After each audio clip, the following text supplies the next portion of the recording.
Hello, and welcome to jasonnewland.com, the most exciting website on the internet. I just can't recommend it less. I really don't go there. It's just pointless. No, it's good. It's all right. It's where all my stuff is. All my recordings are. You can download on there. You can stream.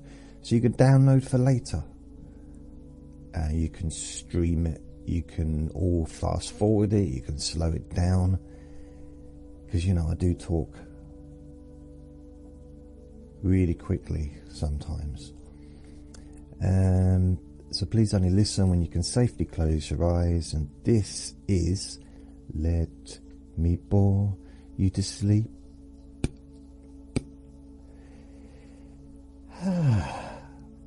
It is 12:33. It's a lovely day outside. It's sunshine, it's warm, the birds are happy. I don't think I've even farted today. Not that the two are connected, but I think sometimes in the winter I just fart when my bum reacts, just gets annoyed. Because it's got nothing to do, it just has to amuse itself. But in the summer, I think my bum seems to like the sun. I know it's not summer yet, but it's getting there. Okay, let's stop talking about my bum. So, what have I got? Oh yeah, I've got a Facebook group called Jason Newland's Boring Group, which is on Facebook. And my YouTube channel is at Jason Newland. And now what I do is I upload all my latest podcast recordings. So YouTube's really a podcast. It's my podcast. It's everything that you get online on the podcasts. It's just like a static image and you can listen. It's just another place that you can listen. I'm on all the main podcast hosts. The main place people listen to me is on Apple Music, but then I'm also on Spotify, also on Spreaker, everywhere pretty much. Every single podcast app I'm probably on. So, what other things? Is there anything else to talk about? I don't know. I'm not sure. I think that's it. I think I said only listen when you can safely close your eyes. Yeah, I think that's it. So there is background sound, but whether or not the microphone picks it up is a separate issue. I don't know. But the noise isn't quite as loud as what it was yesterday. I mean, they were literally digging up the concrete floor in the bathroom yesterday, which I didn't realise, but that explains why the whole building was shaking. But today is still a fair bit of noise, sound, which I'm fine. I mean, the bathroom's being rebuilt, so it's going to be sound, isn't it? It's just standard. But it meant I couldn't do any kind of whispery stuff. Oh, blimey. It wasn't that loud until... Is it really loud? Okay. Sometimes you get Vinny in the background chomping on a bone. If it's a nice day and I've got the window open, you may hear birds. You might hear Horace the pigeon saying hello. Generally, you're not going to hear building work. But today, you might hear some building work. So it's the same.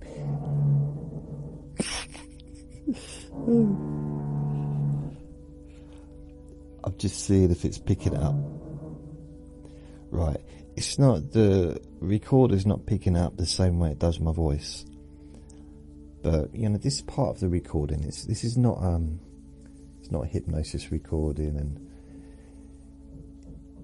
whatever banging and whatever, it's going to be relatively, well, very much in the background. And also, because I can hear it, but I can hear stuff in the garden, and then when I listen back on the recording, when I go to edit it, it's practically non-existent. So I think what happens is my ears become a little bit more sensitive when I'm making a recording, because I so want everything to be quiet for you. But, you know, I could wait all day to make this recording and not do it. And if I waited till I'd finished, I might be a bit too tired to do anything, because, you know, I go to bed at 10. Pretty much by 6 o'clock, I'm kind of done for the day, really. You know, there's not a lot. Because I get up at like 4, 5 in the morning. So, yeah, if I'm going to make a recording, it needs to be in the morning or in the afternoon, really. Couldn't do anything this morning because there was a lot of banging going on. But it seems to have quietened down a little bit. So that's why I'm doing this. Yeah, okay. It's either do it with some background sound or not do it at all. I figured it's better just to do it with background sound. You may disagree with me. I'm beginning to disagree with me as well. Okay. What I thought I'd do, just give you an update. What's happening with me? Well, I watched the boxing on at the weekend. I didn't. It's weird. Oh, okay. I'm gonna do the things. I need to do my three thingamajigs that I'm gonna start doing. One thing I'm grateful for. One thing we forgive, and one thing we're looking forward to. So I'm going to try and do this, if I remember, every single time I do a Let Me Bore You to Sleep. Okay. Now this is something we can all do together, if you fancy it. And what I noticed, because we used to do sort of similar things to this during the meditation practice, like 25 years ago, when I was doing, first started learning meditation and try to think of something. What a difficult one. Okay, there's a thing called a metta bhavana, which is where you focus on part of it. You focus on people you don't know, focus on someone you like, someone you're kind of neutral about. That's loud, isn't it? And then someone that you perhaps are having problems with. After doing it regularly, I ran out of people I had problems with. But what I noticed is it was the same people. I kept going back to the same people, so I think it's quite natural to sometimes be grateful for the same thing, to maybe forgive the same thing, the same person, the same event, and maybe even be looking forward to the same thing. So I don't think it needs to be a different thing every day. Can be up to you. I mean, you don't even have to do it. It's not like it's not homework really. It's not really homework, although I will be marking. You'll get your exam results at the end of the week. So 3 things. I need to give it a name. What should I call it? Oh, now someone's got music playing because they're trying to block out the sound of the building. That's how it works around here. There's noise, then someone else puts some music on, and then someone else will put their music on to cover up that music. And they'll just, it's like non-stop. But it's a nice day, so people are in the garden and that. Listening to, who knows what they're doing. Chatting.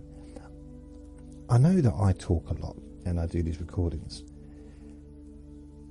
What confuses me is I see people or hear them outside every day talking for hours.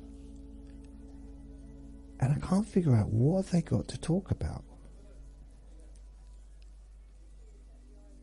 I don't mean that rudely, it's just like, are they just making stuff up?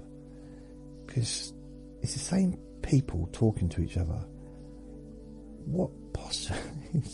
It's like, unless you're just going to regurgitate the old, same old conversations, what are they going to spend hours and hours discussing? I don't know. The fact is, I do hear the same conversations. But hey, that's enough about me and my wonderful. Well, I don't know. I hear words. I don't necessarily hear. Yeah, I hear words. I remember I said to what was that? I said I went to my psychologist just by hearing words, that I talk to ghosts.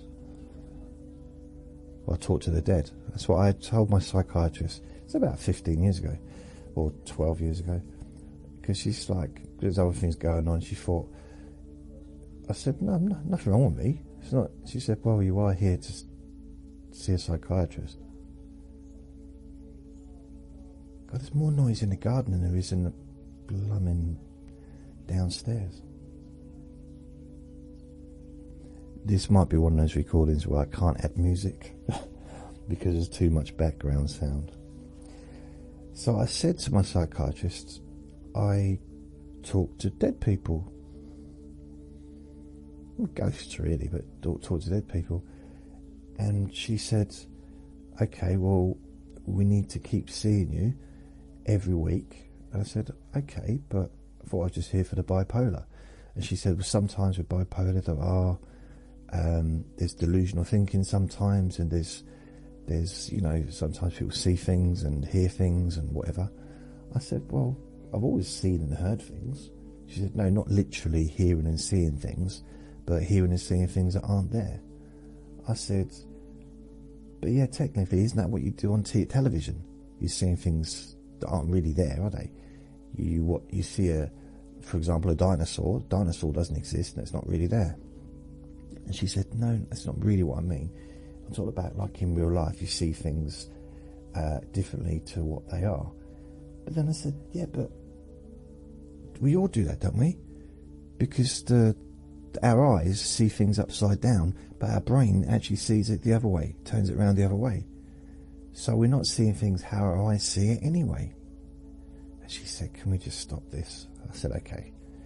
She said, I'm quite glad. She said, why? I said, well, I've got no other really mildly clever things to say. She said, did you think that was mildly clever? Yeah, I thought it's a little bit. I mean, I've got very limited knowledge about eyes and optical nerves and stuff like that, but I thought I did quite well, all things considered. I mean, it's not like I prepared for it. She said, well, you did come here. I thought you might have been a little bit prepared. I said, yeah, but anyway, can we just get back to what you were saying? Why you want me to come and see you again? She said, yeah. We need to sort of delve into this. You're speaking to dead people. I said, okay. And first of all, the police came around just to check there was nothing weird in my fridge. You know, like, it's a bit over the top. And so I went and saw her for a few weeks. I thought it was going to be more for the psychotherapy side of things, for the personality disorder. And she said, well, that can wait. This is perhaps a bit more important. I said, okay. You might need to change your medication. That's fair enough. Yeah, I'll just go along with it. And after about 6 weeks, she kept saying, well, what are they saying? She said, well, can you talk to dead people now? I said, yeah. So you can actually do it while you're in the room with me? I said, yeah.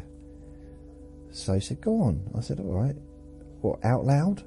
Well, actually, I did it, and she said, out loud, please. Which I didn't really see the point, but I guess it proved to her that I was talking I don't know.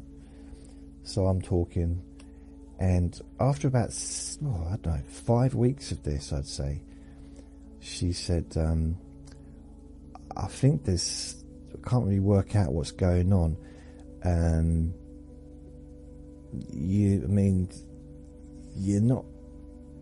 You're talking to them, there's no response, it's not a communication, is it? It's not a conversation, it's just you talking to them.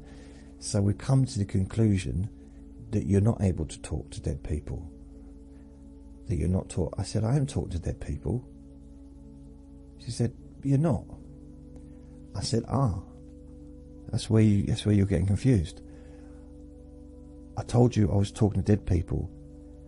I never said that they answered me. And I was like, oh, really, I think I might have wasted 6 weeks of her time, to be fair, for a punchline. So I'm thinking, what could we have? What could we have? Or what could we do? Where could we go? I could look at a magazine. I have to go to the pharmacy and get my prescription, but I don't want to go. I really don't want to. I don't. It's one of those things, I just don't like going there. Should you have a look at what's a good magazine to look through?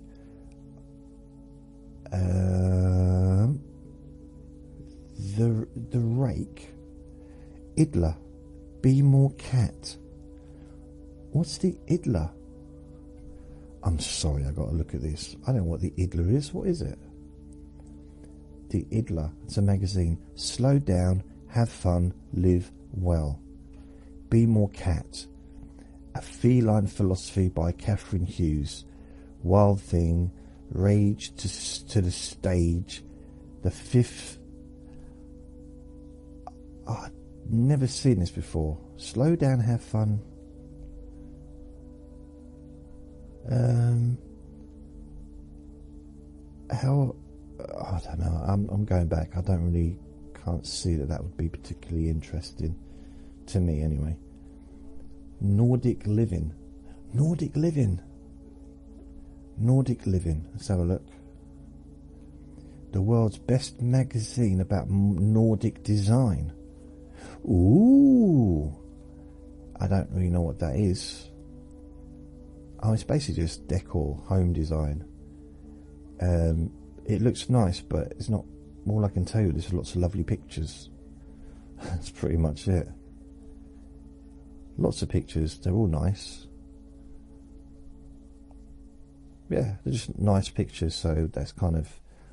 It's visually nice, but perhaps not a good verbal description, or just my lack of being able to describe things.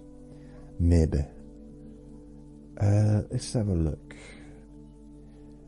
Complete Guide to Slow Living. That looks like a good thing. Second edition. The Complete Guide to Slow Living. Reconnect with nature. Step outside to boost your mental health. Embrace mindfulness. Learn to be present and live in the moment. The problem with this is I feel a bit guilty making fun of it. But hey, let's just see what's in it. It might be interesting. It's a kind of magazine that I'd probably dip into, to be fair. Complete Guide to Slow Living. Slowly does it. What does your day look like? Do you hit the snooze button on your alarm clock only to wake up late and have to grab breakfast on the go? Spend a busy day stressing as you try to tick off things on a never-ending to-do list and rush home only to get a few moments in front of the TV or scrolling through your phone before a restless night. No. And I suppose, yeah, quite a few people maybe have that, especially having to travel. If you travel to work, I've known people that spend like 2 hours travelling each way. Doesn't leave a lot of time for anything else, does it? During a week anyway. What is slow living? Life in the slow lane. curative calm. A guide to decorating and furnishing a home that you can flourish in. That is something that I could really do with, because I'm just... My flat is not visually pleasant. I mean, someone argues because all the walls are covered in mirrors, which is rude. A stitch in time, embrace mindfulness, declutter your life, declutter your brain, invest in your relationships. I don't have any of them. Declutter your brain. How to... Oh, okay, let's have a look at this one. How to... Oh, it's page 66. Okay, let's go. I thought that would click me straight to the page, but it's not. So let's go straight through to page 66. 66. Declutter your brain. So it says here, we are inundated. I couldn't say the word. Inundated with information these days, and our brains are busier than ever. So how can we lighten the load? Listen to Juicy JJ's podcast. Do you reckon anyone's ever going to mention me? Ever? It's like, I've been doing this for centuries now. And if you go online, right, and look up the top sleep podcasts, mine never comes up. Never. And it's always the same list every single time. And these are like, they copy each other, so they don't actually, no one seems to do any research, and they just copy the same list. So for best sleep podcasts, okay, here we go. So which is the first one? Time Out best sleep podcasts. Here we go. I'm not going to read them out. The first one, same as always is.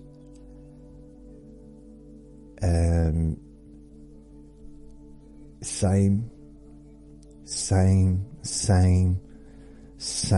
Just the same list every single year. In fact, they probably haven't changed that page. When did they do this page? Has it got a date on it?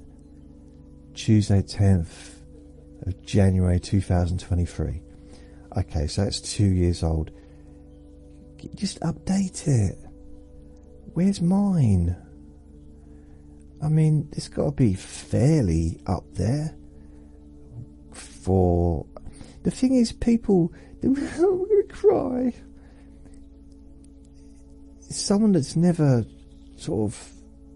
never going to discover me necessarily, because they'll just see these and go there. And there's nothing, I'm not laying down how good they are, because I'm sure they're really brilliant as well as mine. I'm sure they're really good, but they just don't. And I'll go to a different place now. So this is sleepfoundation.org. Okay. Yep. Same ones. Don't mention me. Why don't they mention me? But I'm nice. Why can't they love me as well? It's not fair. J. Vera Summer is a writer, editor and wellness coach. She holds a Bachelor's of Science in Psychology and Master's degree in both writing and public policy. Jay, please, can I be on the list? Please. Maybe you can contact her. It's thesleepfoundation.org. Her details, let's have a look. You can contact her. Seriously. It's, I don't know if it'll... Oh no, just learn about the editorial team. No, it doesn't give you a... There must be a way to contact the website. It probably is. So, yeah, I'm not on that list at all. I just don't know. So that's... Perhaps you can contact them. Just ask them to put me on the list. Or recommend me. sleepfoundation.org. What's the first one I looked at? Timeout. So that's timeout.com. The next one, verywellmind.com. The best 8 podcasts that will help you sleep. verywellmind.com. Okay. Same list. Same people. Same ones. Same ones, exactly same list as the others. So they haven't really done any. They're just copying what other websites have put, and that's a shame because we all know I'm the top of the list. Maybe not, but we all know that. Well, I like to think that I'm somewhere. So verywellmind.com, and the person, this was Tokatumu Olwolforoil. That was the person who wrote that one. I mean, it's just the same list, probably just presented a little bit different. I don't know really. I don't know what to make of it. Tokatumu has been multimedia storyteller for the last 4 years. Her expertise focuses primarily on mental wellness and women's health topics. So I'm thinking, okay, right. So I don't know. So that's that one. What's the next one? The NHS Sleep Clinic Alternative. Best Sleep Clinic Alternative. So let's see, what does this come up with? Rapid sleep tests. Does it say anything? No, it's not even anything about podcasts on there. So why is that even coming up? Weird. Fall asleep faster. So I've got best sleep podcasts, and I'm getting stuff from health clinics, which is to do with helping to sleep, but it's got nothing to do with podcasts. Shall I put most... okay, if I just go to... I'll click through that. Feedspot.com. So this is the 25 best sleep science podcasts in 2025. I probably wouldn't consider myself... Probably wouldn't put the word science together with my name. Okay, so fair enough. These are more... Oh, so it's more talking about things rather than just waffling on.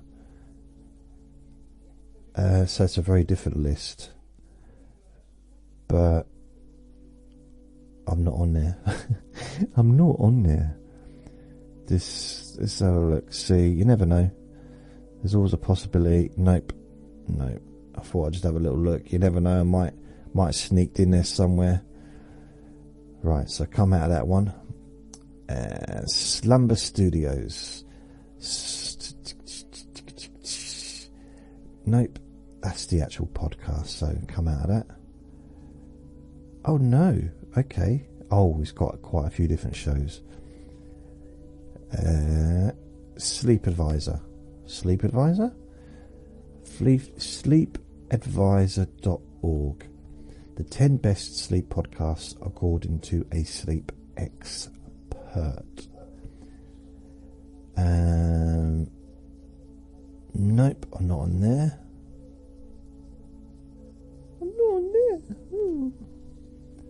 So Sasha Lewis is a staff writer for Sleep Advisor. Lewis is happy that she's able to combine her love of sleep with her love of writing. So 90, so feedspot.com. So the other one was sleepadvisor.org. The next one is feedspot.com. 90 best sleep podcasts you must follow in 2025. Now, I would think I'd be in at least the top 90. This is April 24th, 2025. I really do believe I would be in at least the top 90. Maybe I'm just being, delusional possibly. But hey, number 1, nope. 2, nope. 3, 4, 5, 6, 7, 8, 9, 10, 11, 12, 13, 14, 15, 16, 17, 18, 19, 20, 21, 22, 23, 24, 25, 26, 27, 28, 29, 30, 31, 32, 33. It's not looking good, is it? 34, 35, 36, 37, 38, 39, 40, 41, 42, 43, 44, 45, 46, 47, 48, 49, 50, 51, 52, 53, 54, 55, 56, 57, 58, 59, 60. So I'm not even in the top 60. Now I'm not going to... Okay. It's... yeah, anyway, 61, 62, 63, 64, 65... 68, 69, 70, 71, 72, 73, 74, 5, 76, 77, 78, 79, 80, 81, 82, 83. Show more. Request. Okay, they want to actually, in order for me to get more, I have to contact them. Really? I'm just going down. So yeah, I'm not in the top 60. I'm not in the top 82. And this is feedspot.com or podcast.feedspot.com. Okay. So 17 best sleep podcasts to get a full night's rest, 2024 review. This is developgoodhabits.com. So let's have a look. Am I on this one? Am I anywhere? I'm beginning to wonder whether or not I actually exist. So 17 best sleep podcasts to get a full night's rest, 2024. 1, nope. 2, nope. Although, to be fair, I know. 3, nope. Again, same old ones. 4, same old ones. 5, no, I've not heard of that one before. 6, nope. 7, nope. 8, nope. 9, nope. 10, nope. 11, nope. 12, 13, 14, 15, 16. So I'm not on that list either. So that's developgoodhabits.com. This is not the best advert for myself, is it really? Ah well, I'm just interested because it just makes me wonder why I'm not, after all these years, I've been doing it a long time now. Bearing in mind, I'd understand if I was getting like 50 or 60 listens a day or a couple of hundred listens a day. But it's going quite well, I think, generally, for a little podcast. That I wouldn't be at least noticed. Oh, don't tell me they're doing a lawnmower. They literally just did the lawn at the weekend, now doing it again. Oh, bless them. So this is Pod Bible Mag. I think what it is with some of the people around here, they have to have sound. They cannot have silence, not for a second. And I don't know if I've ever been like that. Maybe I've always enjoyed peace. yeah, generally, I preferred. And I like listening to music and listening to audio books and stuff like that.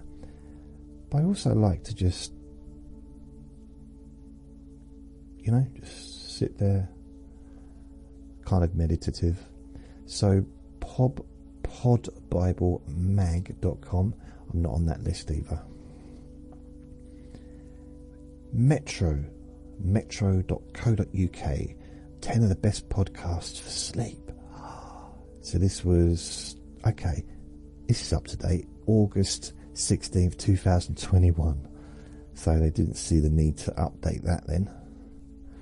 Although there was a really funny picture of a dog sitting on their mummy, both asleep, so that's nice.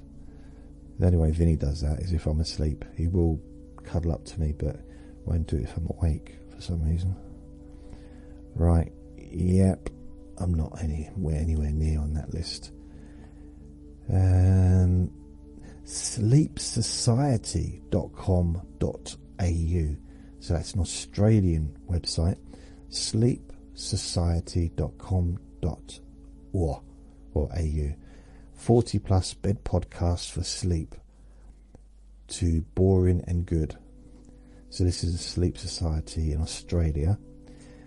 1's normal, 2, 3, 4, nothing, 5, 6, 7, nope, 11, 12, 13, 14, 15, nope, 18, 20, 19, nope, nope,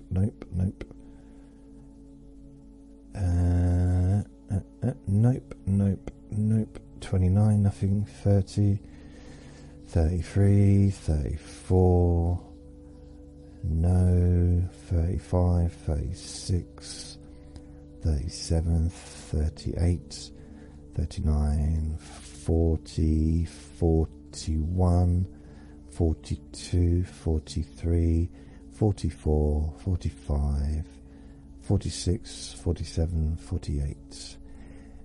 Nope. Nout. So 49 plus. So they only went up to 48. Okay.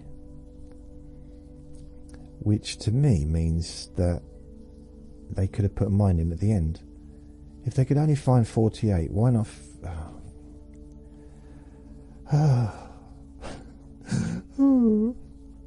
So, comprehensive human curated podcaster database. What is this?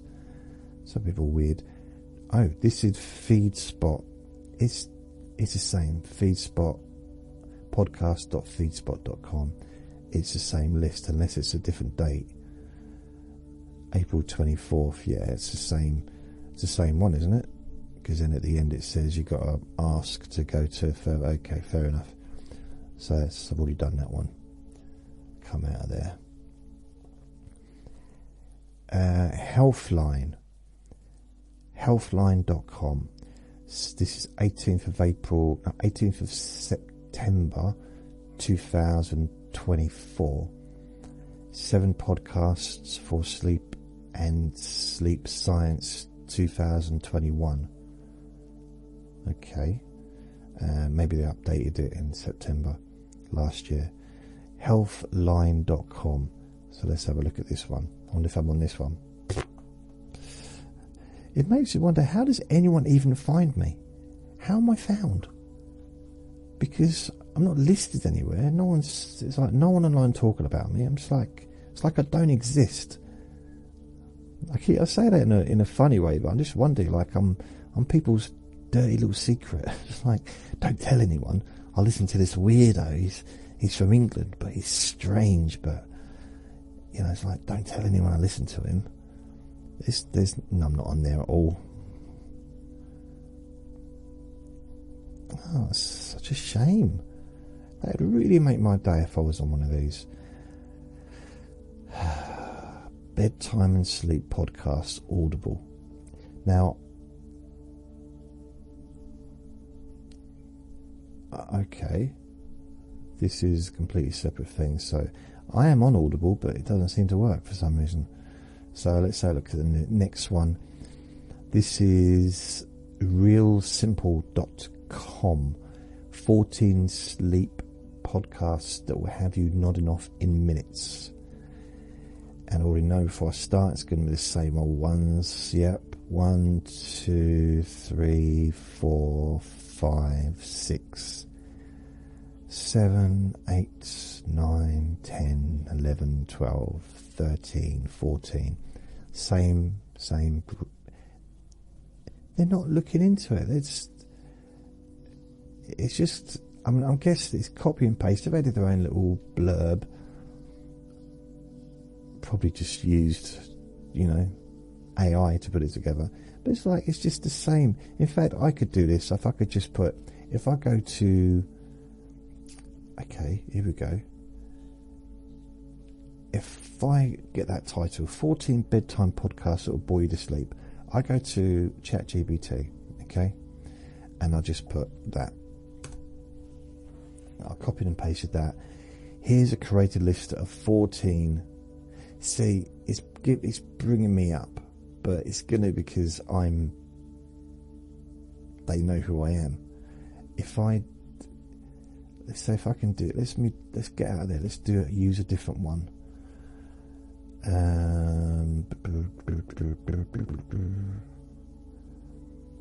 Okay, if I try and do a private window, ChatGPT. So I wonder if I can use it in a private window without logging in. Yeah, I can. So if I do that, so I'm not logged in now. Private window. Here's a list. See, straight away, doesn't include me. This is my best friend, ChatGPT. So 1, 2, 3, 4, 5, 6, 7, 8, 9, 10. I'm going to add, what why haven't you mentioned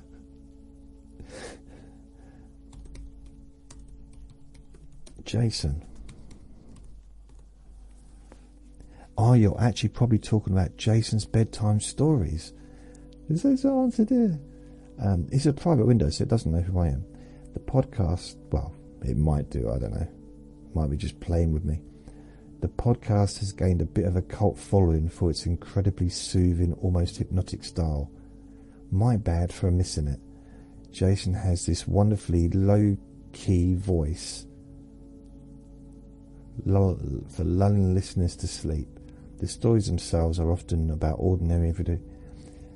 To be fair, the bedtime stories are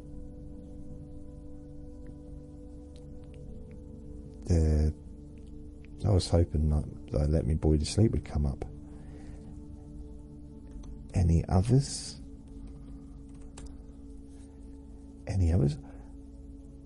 I meant for me. They've given me a lot of other ones from other people. So I'm doing something not right with this whole thing, because even ChatGPT is not finding me. It's not recommending me. Which is weird considering how much time I spend on there, sort of making images, helping to make images and posting stuff and ideas and stuff. And it's got a lot of information about me that it can share with other people, really. So, for example, if I go, tell me about Jason Newland. So this is on the private window. Jason Newland, he's the creator of a well-known podcast series called Sleepy Time. Sleepy Time?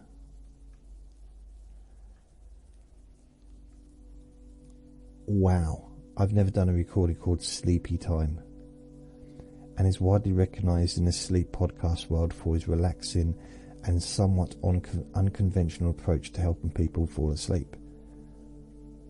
I'll go with that, unconventional. They're a bit no one like me, which isn't necessarily a good thing, is it? Here's what makes Jason Newland's podcast stand out. Yes, this is a very ego-driven recording, isn't it? You're right. Focus on sleep and relaxation. The Sleepy Time podcast.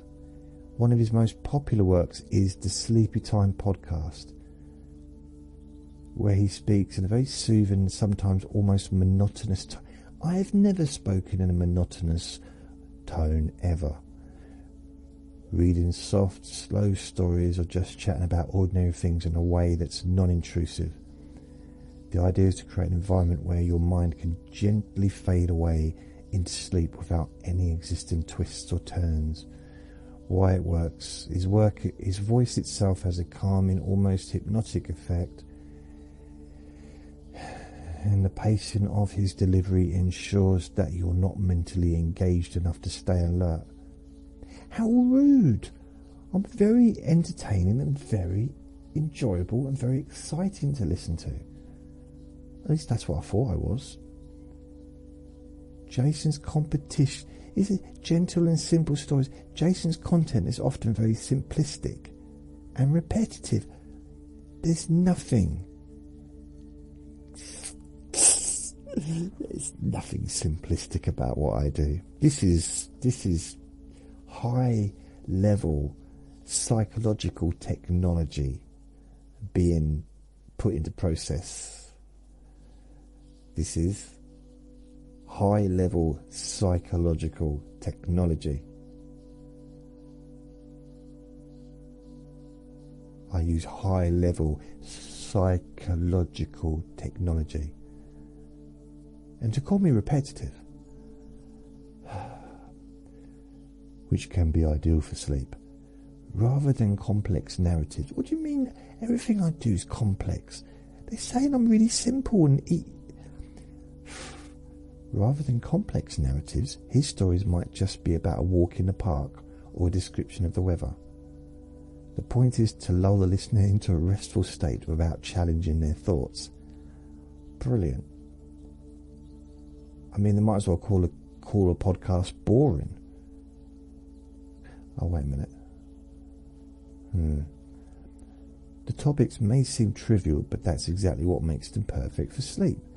They don't require any intense focus. So basically what they're saying is you don't need to use your brain to listen to me.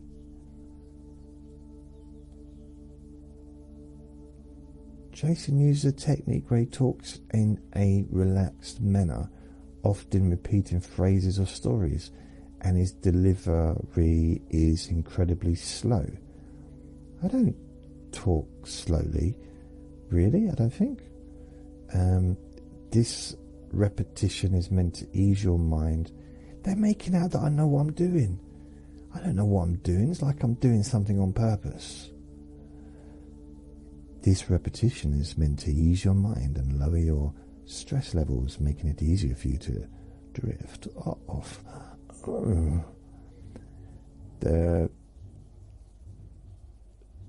Oh, blimey.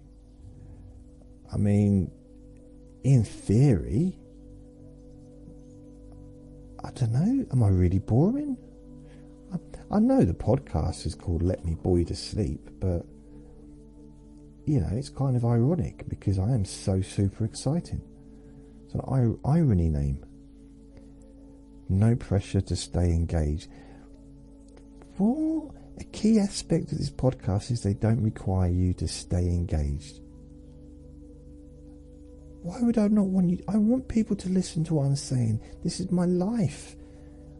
What do you think? I want people to fall asleep listening to me? What? Jason's tone and approach are non-demanding. No, I demand attention. No, it's fair enough. It is non-demanding. It's supposed to be. So it's totally okay if you zone out whilst listening. I never said that. I might say it in the hypnosis stuff, but I'd never give anyone permission to fall asleep in this. Give permission. I know, it's ridiculous.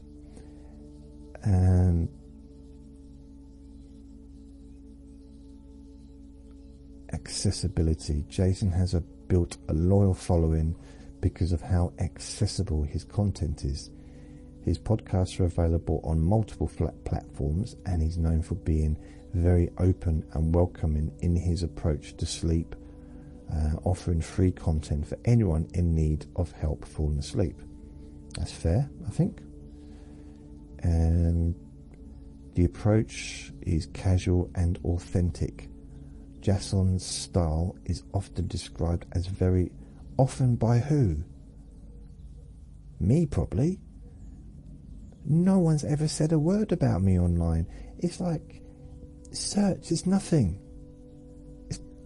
If you put my name into Google, all you're going to get really is my stuff that I've posted online. There's nothing about me. No reviews, no one's recommended me, nothing. It's literally just what I've put. It's completely, apart from posting stuff on Facebook, no one ever shares my stuff, hardly ever, on Facebook. So I don't build an audience up on Facebook through that. I don't YouTube. I get hardly any. At the moment, I don't get hardly any listens at all on YouTube, but that's a slow burner. By the way, this isn't me moaning, by the way. I know it might seem like it is, but it's not really. But it's almost like people come across me, you come over me by accident. And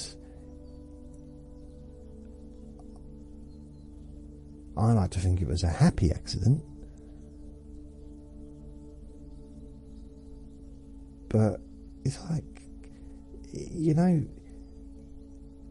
I have been told that some people have been recommended from groups and stuff like that to come find me and check me out, which is brilliant. I really appreciate that. But really, if you search my name in Google, you won't find anything but my podcasts, my website, my YouTube channel, my Facebook page. That's about it. But because I've got lots of podcasts and I'm on every single platform, there's quite a few things to search. But there won't be anything. There's no Wikipedia page. Not that I would expect there to be, but my neighbour's got a Wikipedia page because he was in a band in the 60s. Literally, practically my next door neighbour, he was in a famous band in the 60s. He's got his own Wikipedia page. It's not fair. He's now like 80, I think. 80, 81. So, God, I'm so jealous. I wish I was 81. I just find it weird. I wonder how do people even find me, because there's no promotion, there's no advertising. The Google doesn't really seem to promote me. I think I just haven't got the algorithms correct. I think that might be what it is. And then, oh blimey. I said blimey. I don't normally say blimey, I'm sure I don't.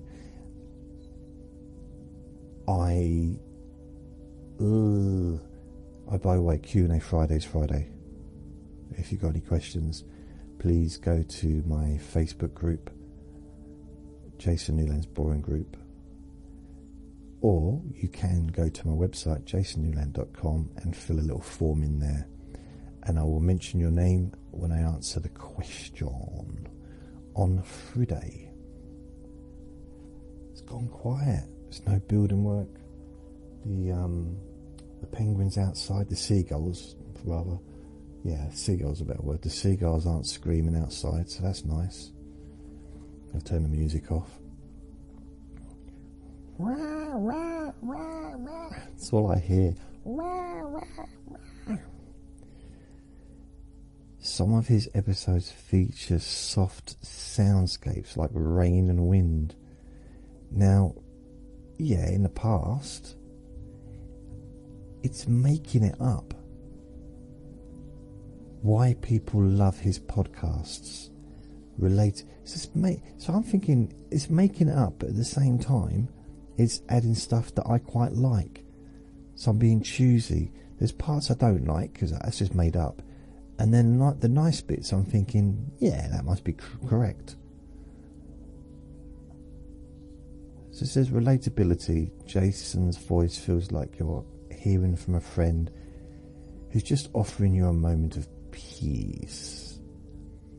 And I've been told that anyway by people who listen. Low stakes. The stories or content are so ordinary that there's nothing to keep you up, just enough to help you forget the stresses of the day. This is my life you're talking about. My stories are not ordinary. Where to find him? Apple Podcasts, Spotify, Google Podcasts, YouTube. There is no such thing as Google Podcasts anymore. Didn't they get rid of it? Google Podcasts is gone. Just shows you how up to date this is, or how up to date I am. Google Podcasts. Google Podcasts. Oh, is it still closed? Google Podcast app will be discontinued in early 2024. It's being replaced by YouTube Music, which began offering podcasts to US users earlier this year. To prepare for this transition, Google will offer a migration tool that copies your Google Podcasts account over to YouTube Music. So, yeah. Yep, that's it. So that's kind of where we are on that one. So there is no Google Podcasts anymore. What have I got? Have I got another message? Nope.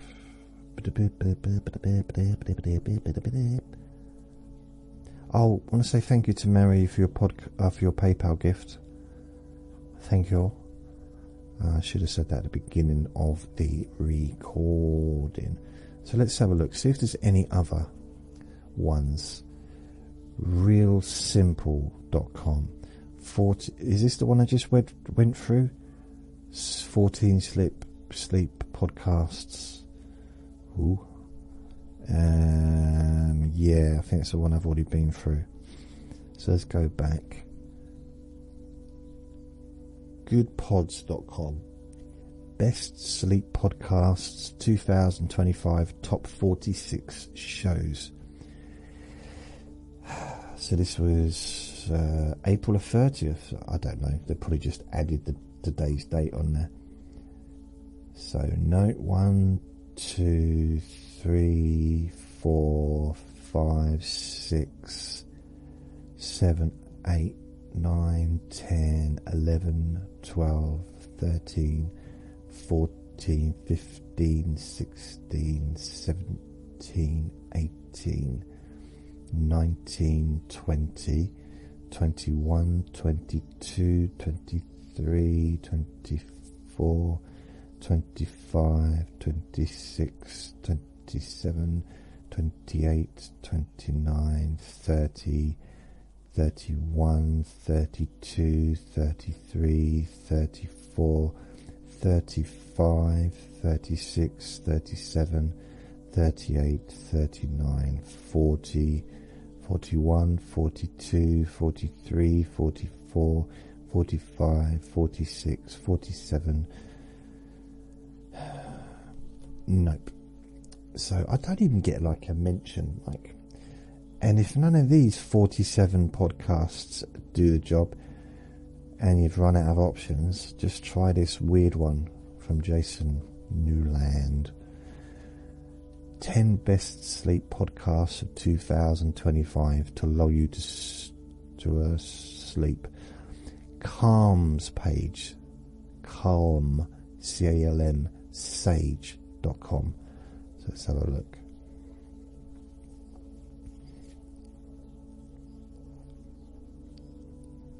So I wonder if I'm on this one. I can kind of guess, to be fair, before I even start. Nope. Oh, adverts everywhere. Nope. There's literally a tiny little block of the whole, of, it's like tiny thing, the whole screen, top bit's just a big massive advert, which means I can't see the screen hardly. Why? Nope. 6, 7. I can't even look at that page, it's too much. Come out of there. Calm Sage. Listen to Sleep. Okay, nope. Time magazine. So time.com. Best podcast to help you fall asleep. So this is the best podcast, the top 10 best podcasts of 2021. So, yeah, I think I've already read this. I've gone through these before, I think. So, nope. Oh. Nope. No.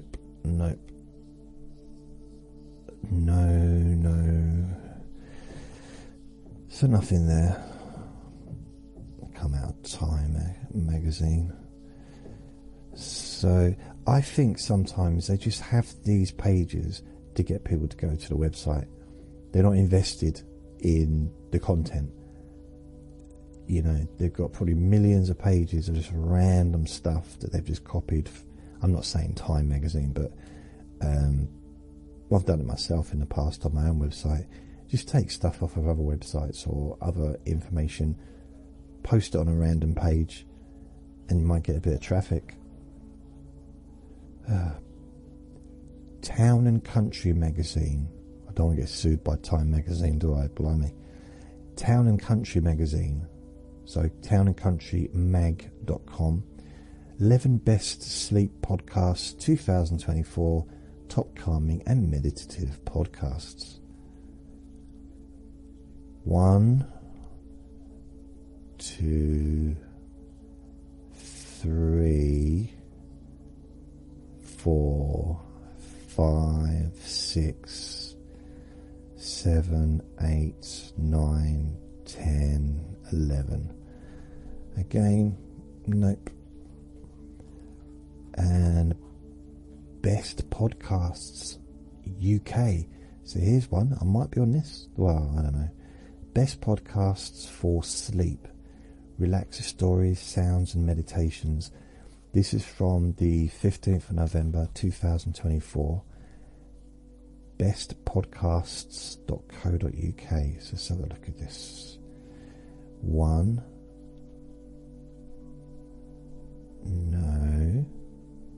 No. 2, 3, 4, 5, 6, 7, 8, 9. Okay, not on there either. So this is the next one.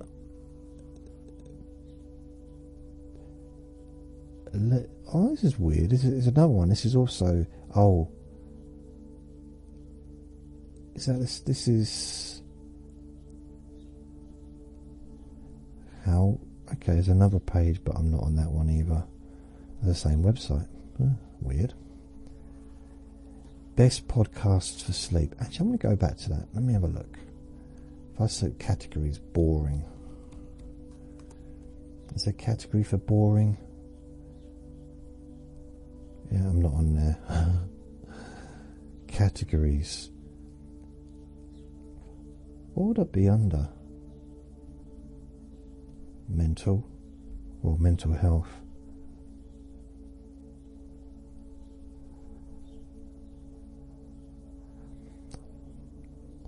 I think one of the problems is that maybe I'm just too professional.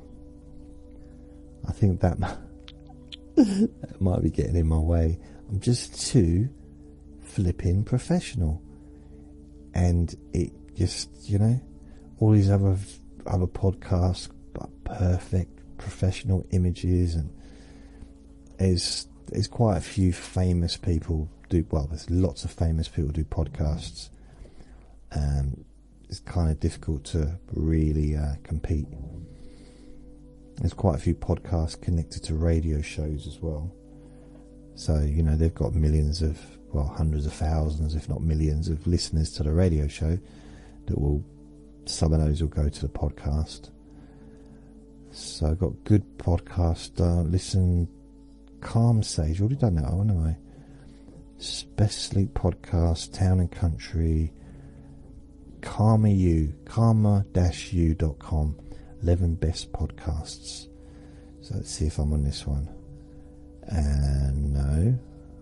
1, 2, 3, 4, 5, 6, 7, 8, 9, 10, 11. Okay, no, not on them. Oh well. Apple Podcasts. No, that's not even me. Blimey. Anastor for nope. Audible. Best Sleep Clinic. So let's go. Continue. Sleep.me. Best Sleep Podcasts. So sleep.me. Let's have a look at this.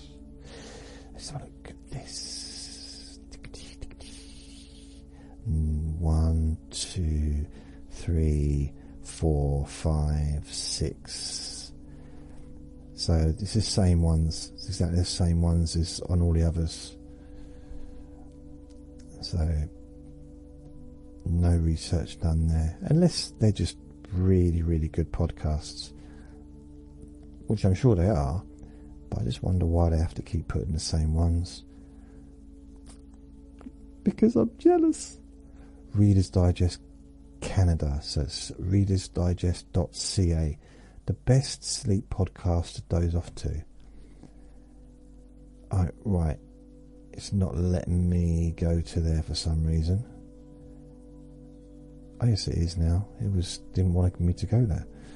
1, 2, 3, 4, 5, 6, 7, 8, 9, 10. Nope. You know what? I think there's a way to actually look at stats for podcasts. I think one of the problems I've had, I've done too many different podcasts. If I'd have just done one podcast, if I'd have started off, 2006, Let Me Bore You to Sleep, that had been my podcast, and I never done nothing else, just that, stuck to it, just talking like this for the last 19 years. I'd probably be bored by now, wouldn't I? Imagine how many recordings I'd have. But there might be like a really massive audience. I might even get on the top 91, into the top list of 91 best sleep podcasts. You never know. These are the top sleep podcasts for falling asleep faster. This is techradar.com. Let's have a look at this. Am I on this one? 1, 2, 3, 4, 5, 6, 7, 8, 9, 10. Nope. And you got Casper.com, 15 sleep podcasts that will help you doze off. Let's have a look at this then.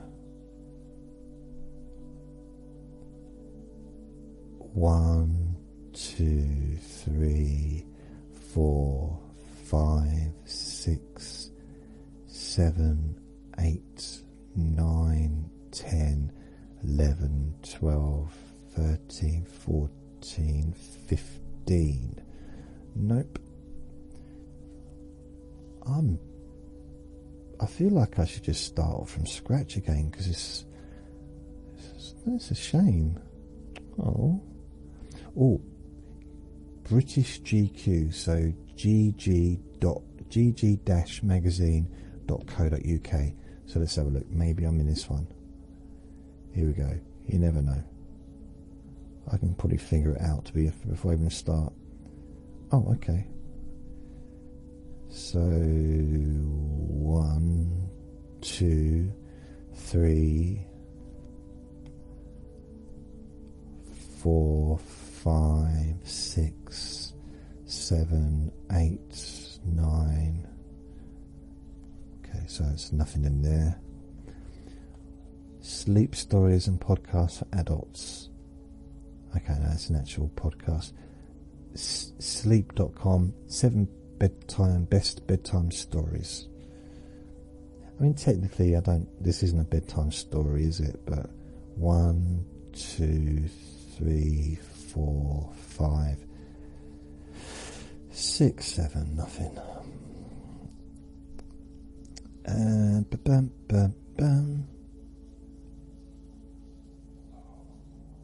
Oh, wow. So, yeah. I'm just surprised anyone's listening. I mean, according to this, I don't exist. This is Best Sleep Podcast Cocoon. Kokoon. So cocoon.io.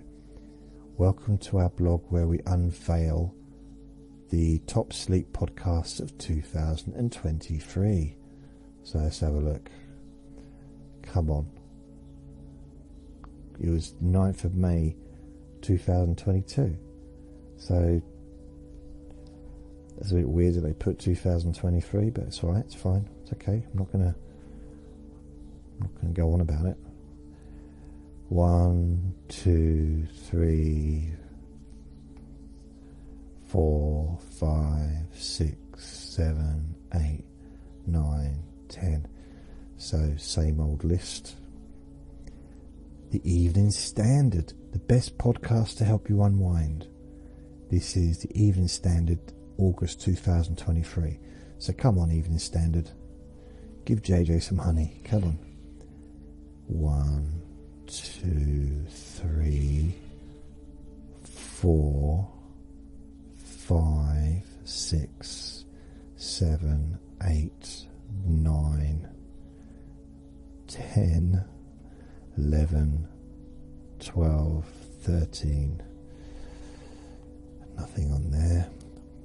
So thehandbook.com, sleep podcasts, 8 podcasts that will help you sleep. So let's have a look at this one. 1, 2, 3, 4, 5, 6, 7. No. Oh. So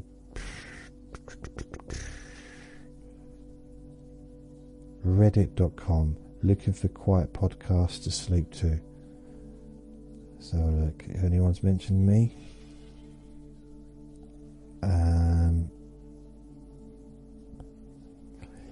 there's a bird that whistles and it sounds like a human.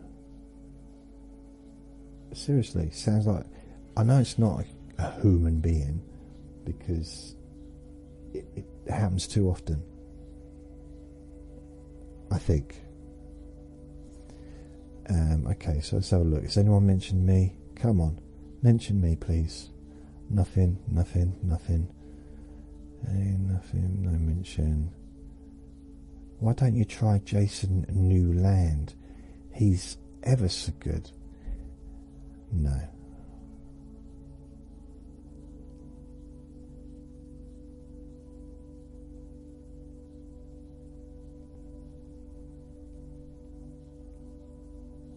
Okay.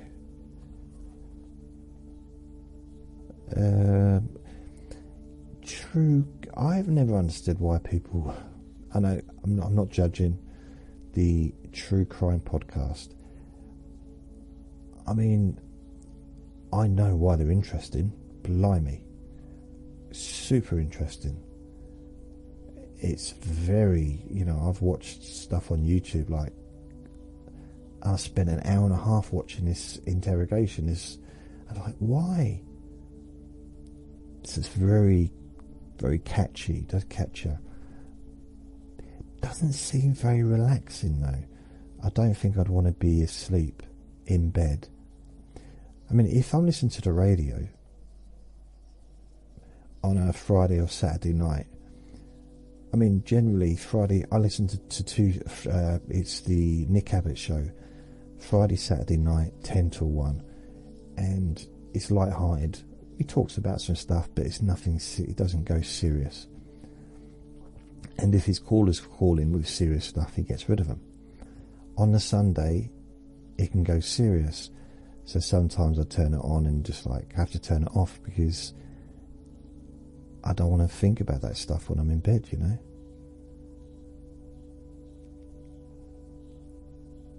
Boring books for bedtime. I think I need to rethink. I need to start looking at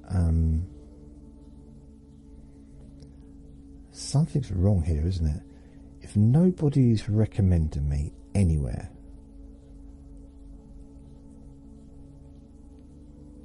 I'm never listed. Maybe I've been blackballed. Blackballed, is that a thing? Anyway, I think it's time to go because there's really loud stuff going on downstairs now. So I better go. Thank you for listening. Remember to be kind to yourself because you do deserve to be happy. Lots of love. Bye.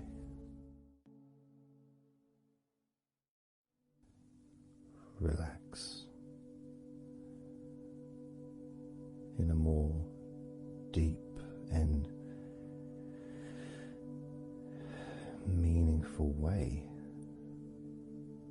Maybe in a way that can not just allow you to feel calmer now and throughout the time we spend together here, not just relaxed at the end of the recording when it's finished and you can enjoy that sense of comfort and peace, but also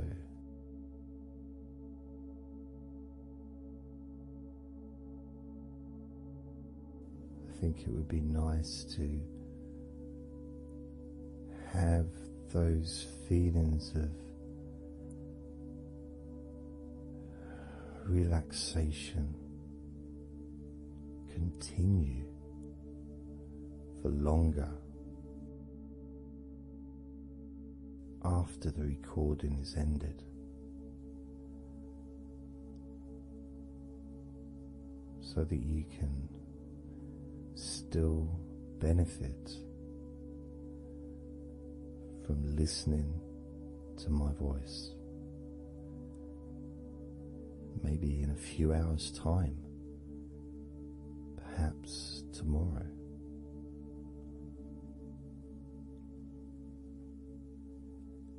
And then by listening regularly, especially if you find, like some people do, and myself as well, sometimes I'll find one particular recording that really resonates with me, and I'll just listen to it over and over again, like every morning, every evening.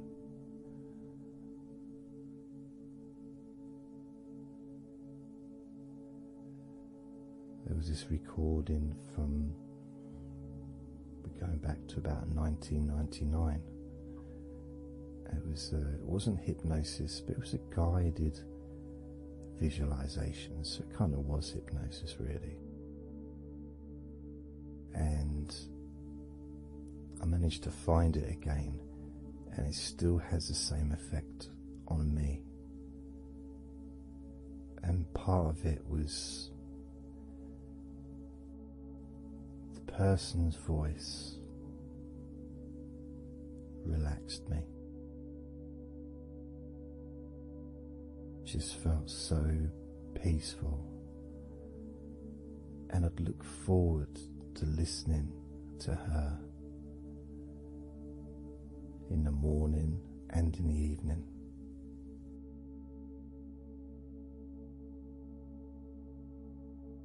And I knew before even pressing the play button that as soon as I'd done that, pressed the play button. This was in the days of CD players. Pressed the play button. In fact, it might have even been a tape recorder. I'd lie down on the bed and then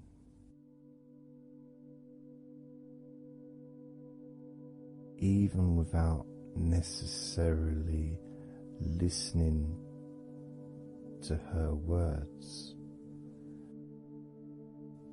because I had them memorized, really. It was as if my body knew exactly what to do. And the muscles just almost went into automatic relaxation.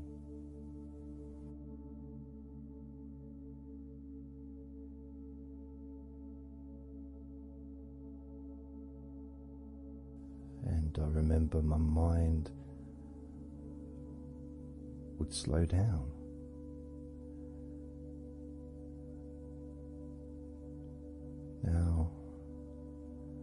Now, I was listening to this recording in the early days of learning hypnosis,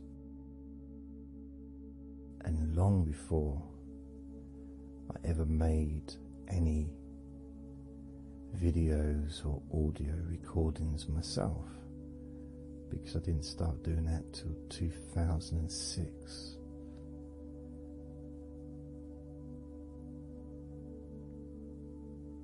But I knew how helpful I found being able to just let go, to have that trust in the person that I'm listening to.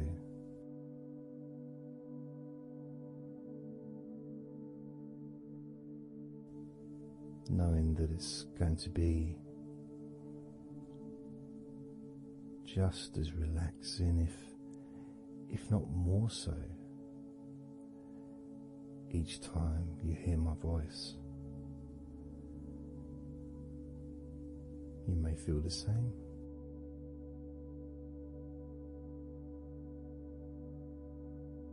Some people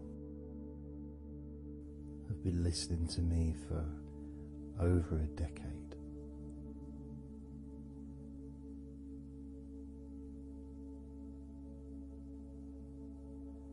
Maybe not solidly, obviously not 24 hours a day, but maybe people come back. Some people maybe listen every day.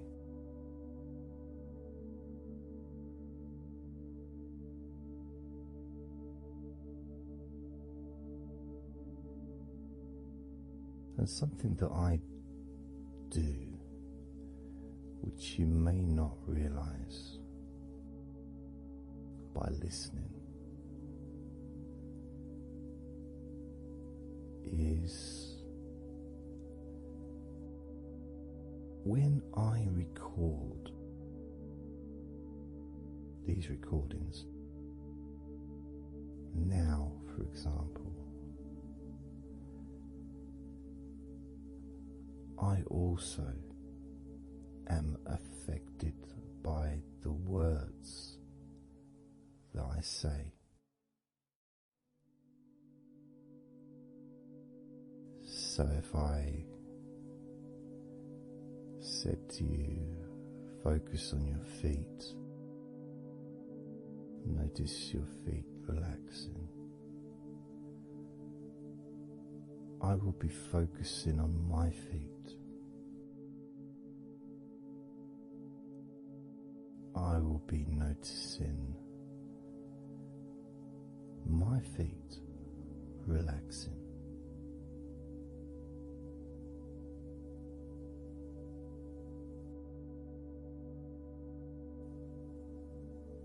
if I said focus on your hands and maybe notice the difference between each hand. Perhaps notice the air in the room, the temperature of the room on the backs of your hands.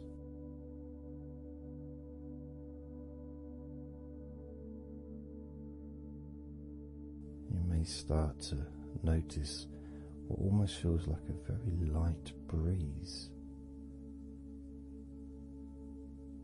even though there may not be any type of breeze at all where you are right now.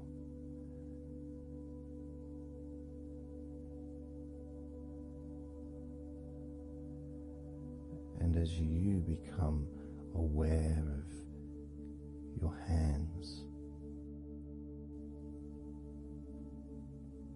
I'm also aware of how relaxed my hands are feeling now.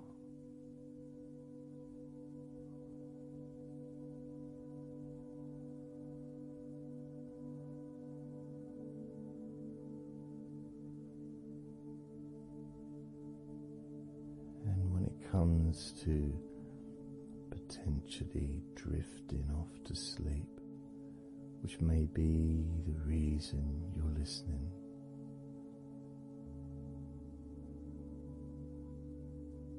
I also feel drowsy when I make these recordings. I also notice my mind drifting.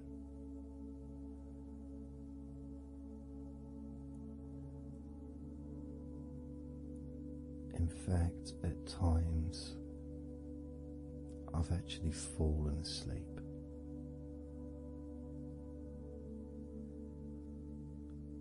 Without even noticing. And then I carry on talking.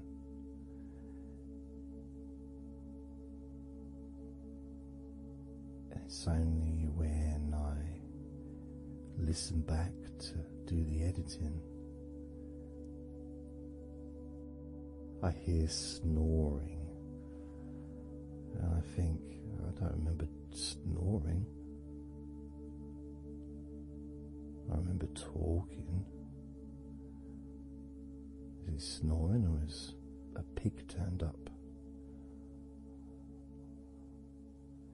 That's what I sound like when I snore.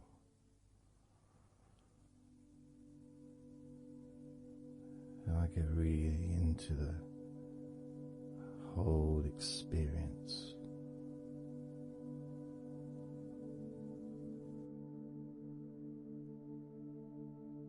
I don't know how you feel.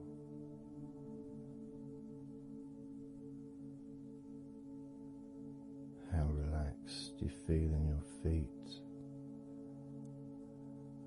How relaxed you feel in your hands.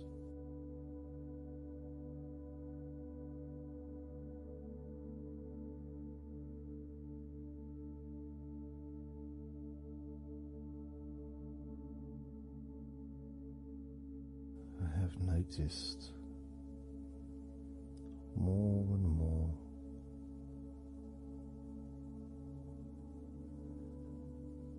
that the more relaxed, deeper level of comfort you feel, the easier your breathing becomes.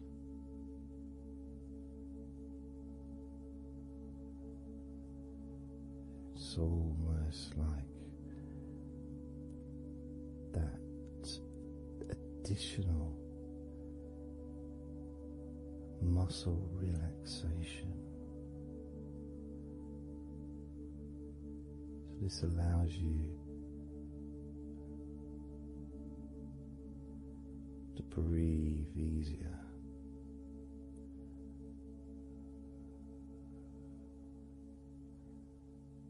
Without necessarily focusing on your breath.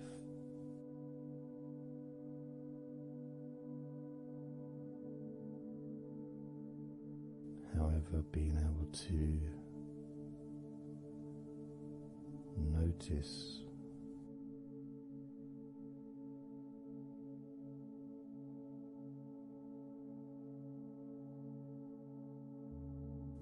the ease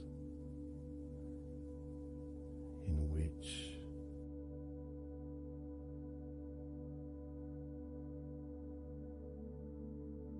you breathe so naturally.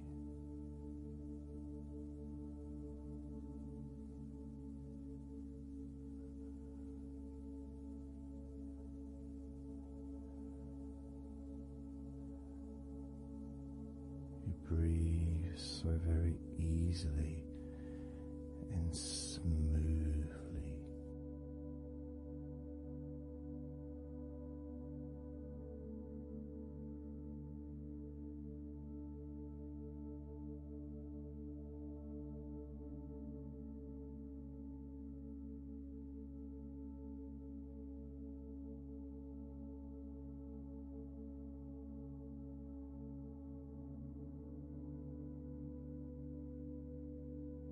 Whenever I imagine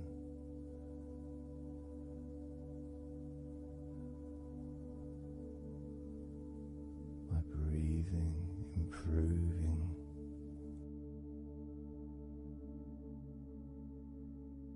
when I've got my eyes closed,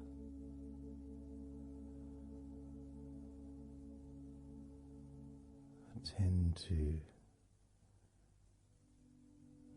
visualize a beautiful field with trees and flowers,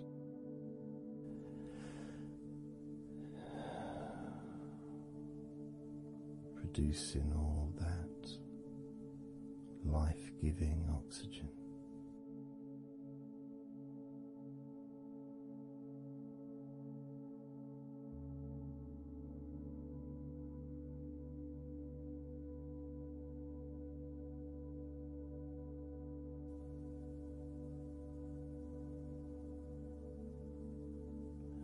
Feels nice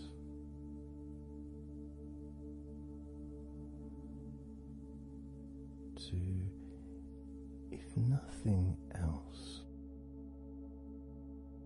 just taking some time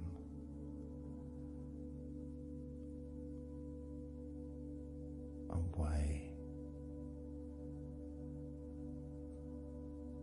from everything.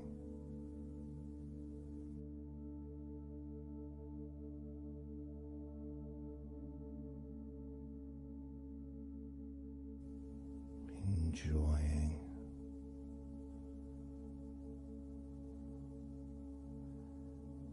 that feeling of peace, serenity.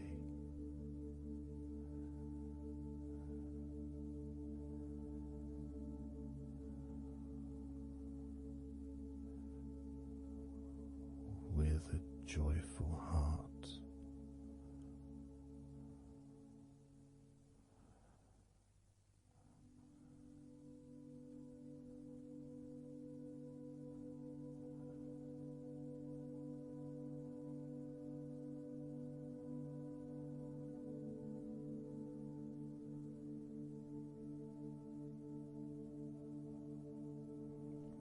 Time seems to just drip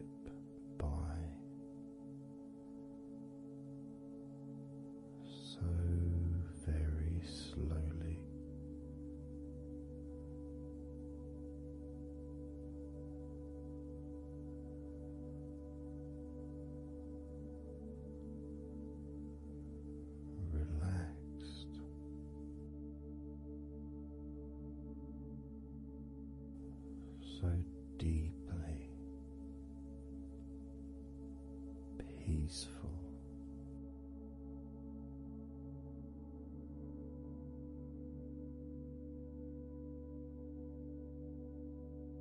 Completely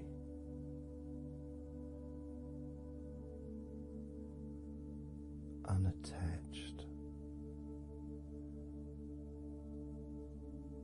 to any thoughts whatsoever in this moment.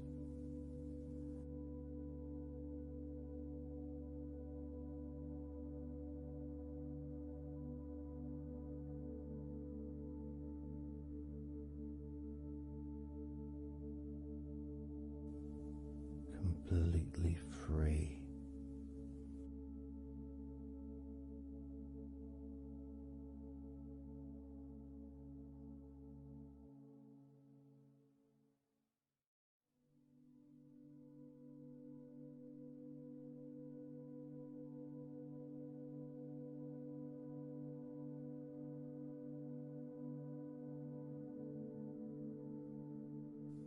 Noticing that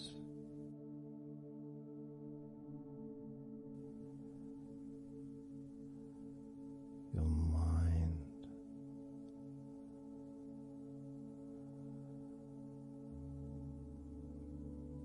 has slowed down.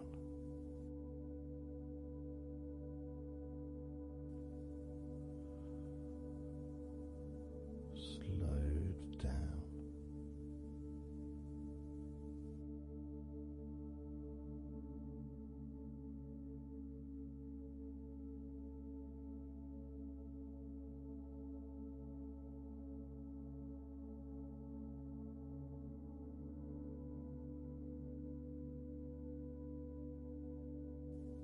Because nothing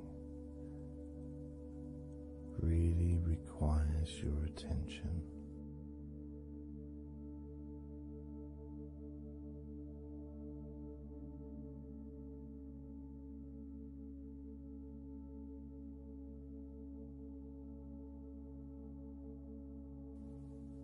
You can enjoy the physical sensations of allowing the stress to drip out of your body.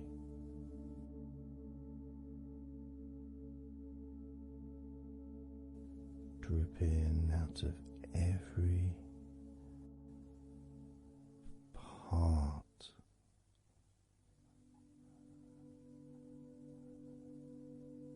of your body.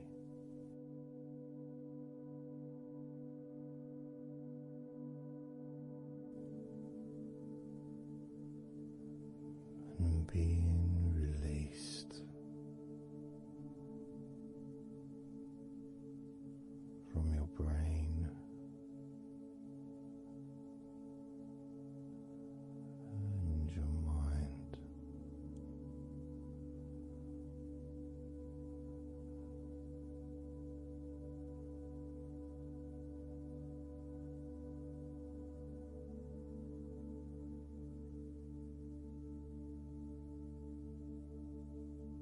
Slowly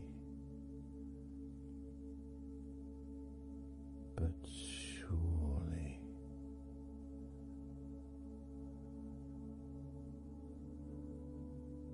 the muscles in your legs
pleasant feelings in your arms and shoulders.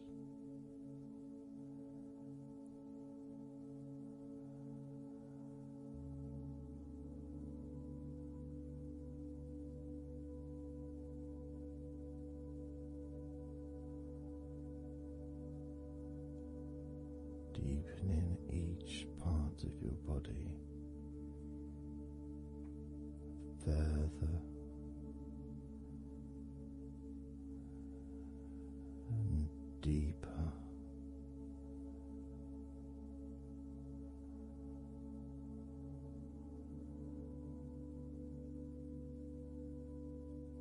And deeper.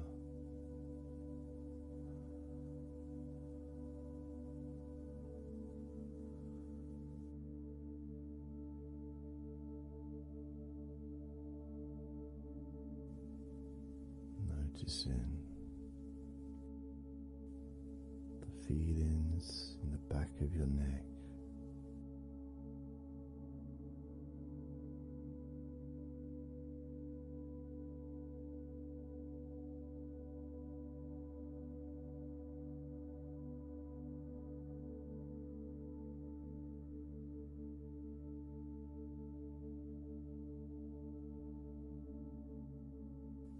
The feelings in your wrists.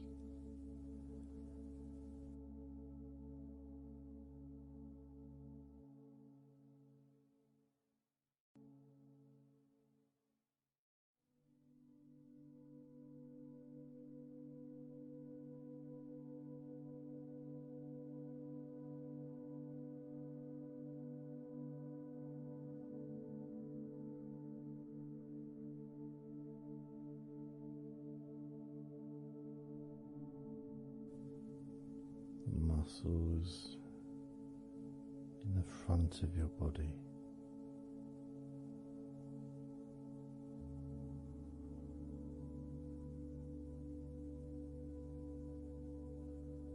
Are also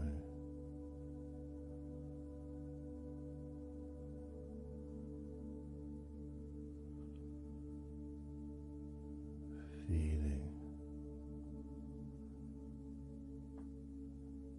peaceful.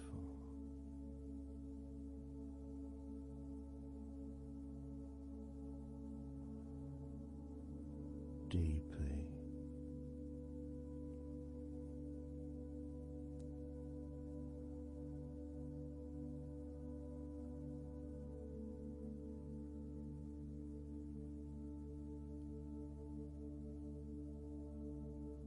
There's a sense of peace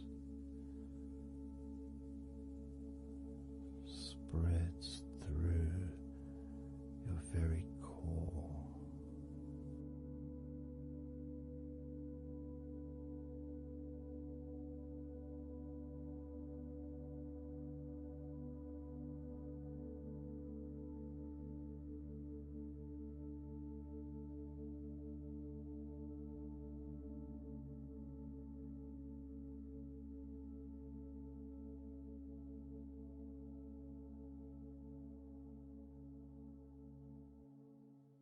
Even when you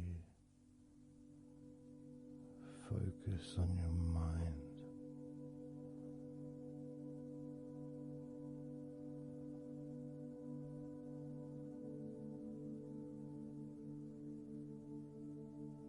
your mind becomes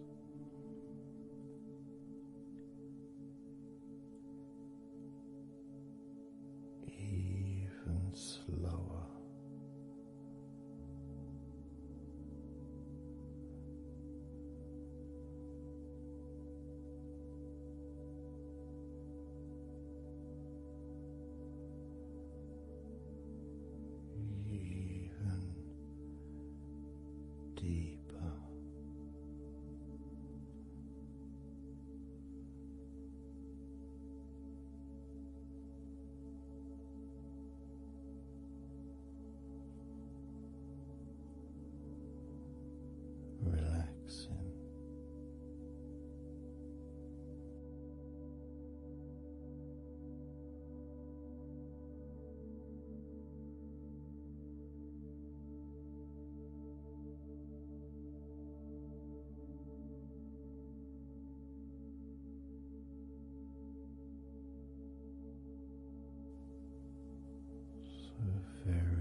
your stomach.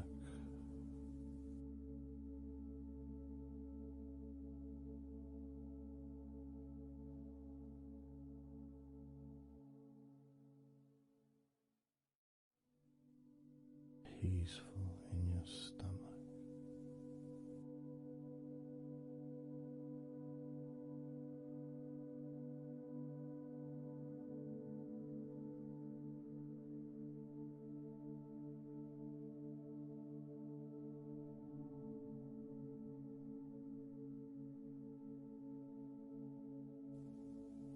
Your back.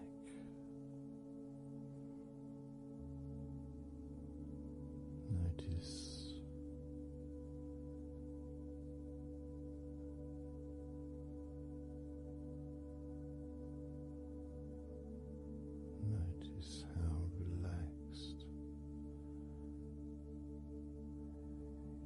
you now feel.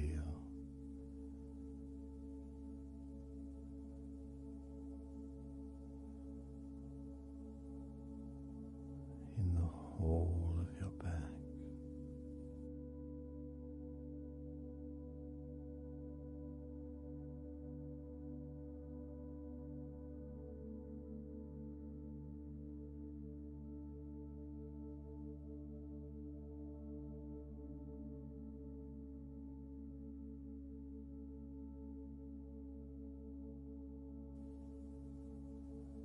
Your spine, from your brain all the way down the middle of your back, sending and receiving millions of messages every day.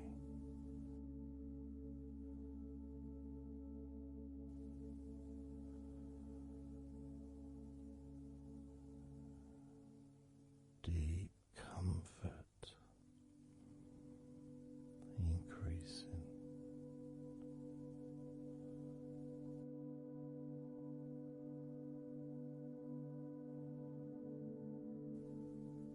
Deeply relaxed.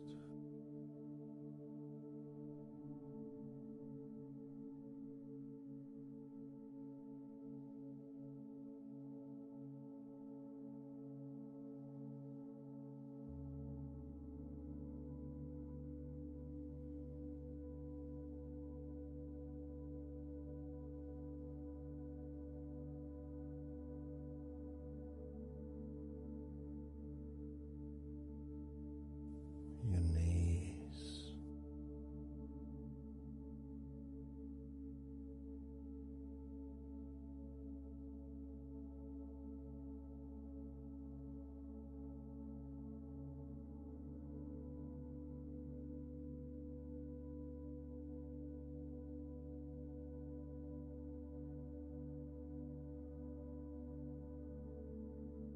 relax, spreading those signals down your spinal cord into every part of your body.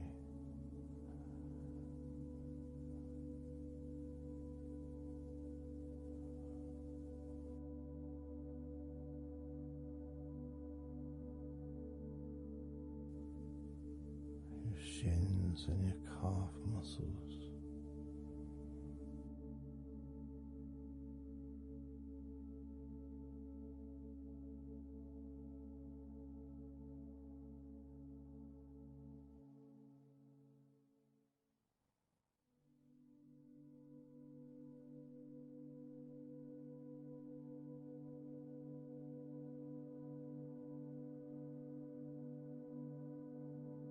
Your elbows,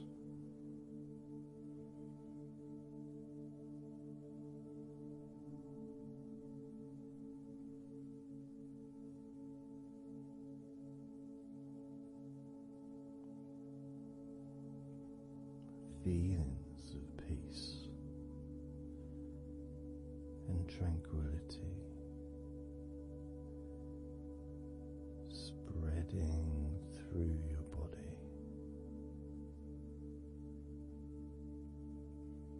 tips of your toes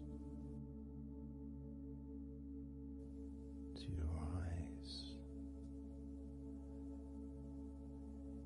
your fingers, all the way to your lower back.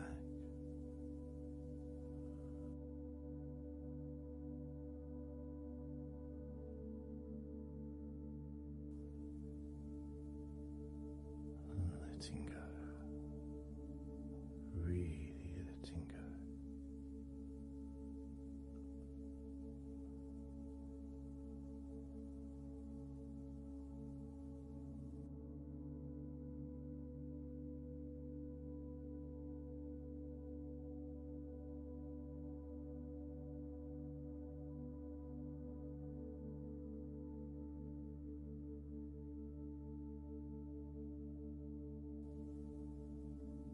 Peace.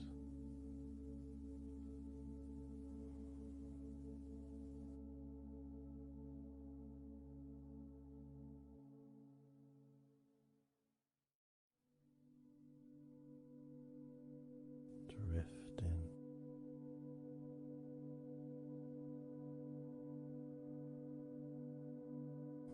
Mind just wandering away.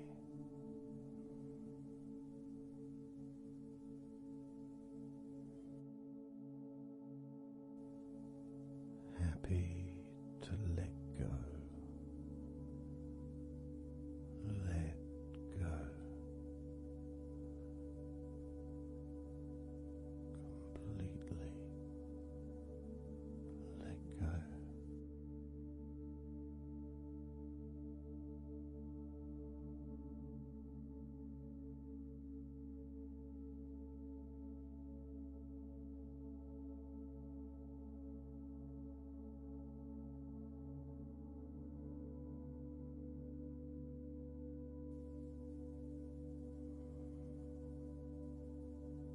So tranquil.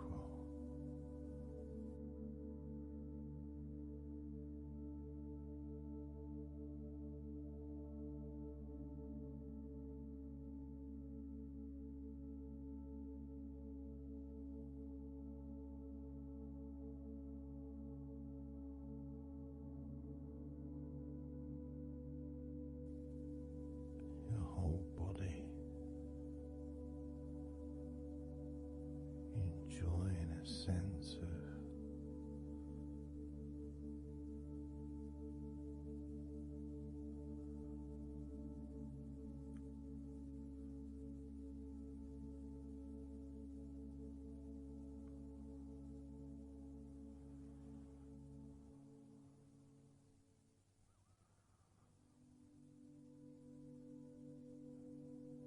letting go. Easy.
enjoying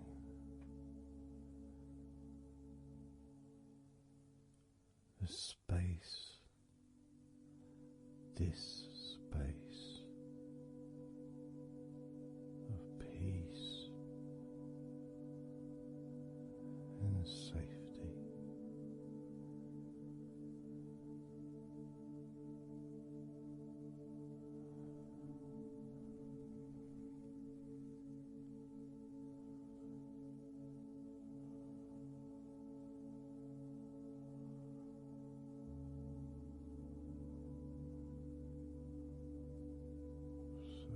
Very, very relaxed.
Letting go.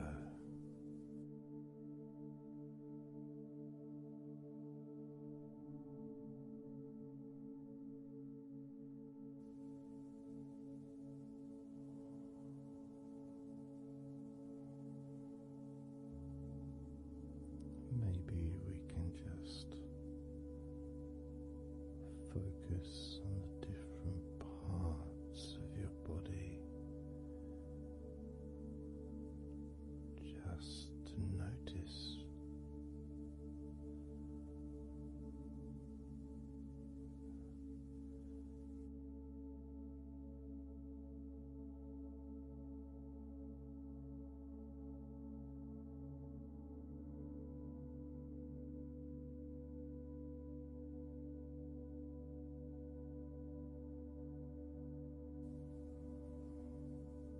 your forehead and your eyes.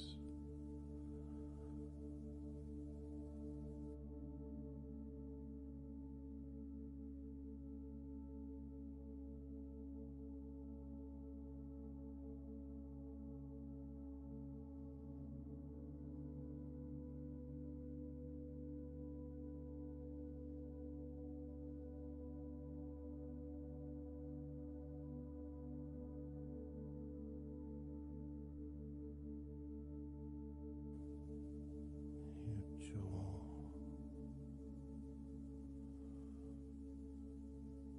so loose.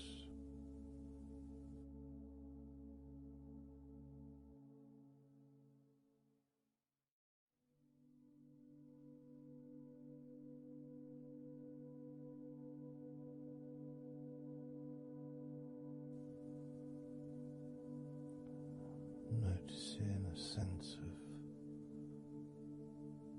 complete freedom.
blissful peace. Blissful peace.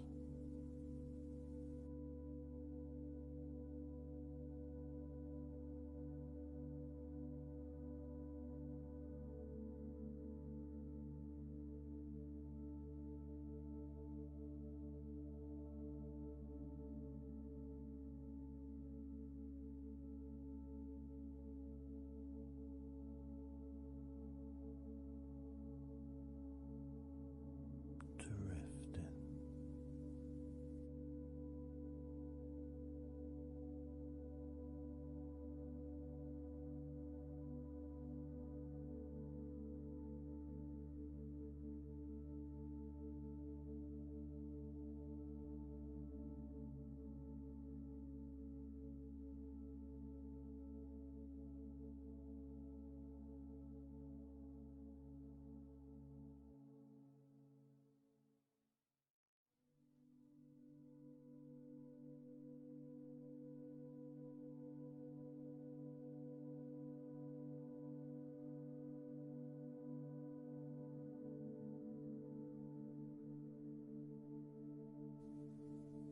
Total peace.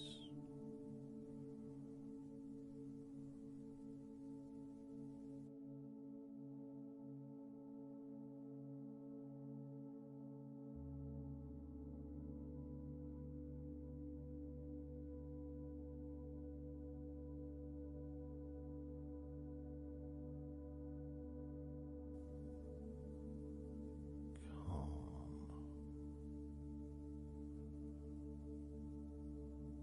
So calm.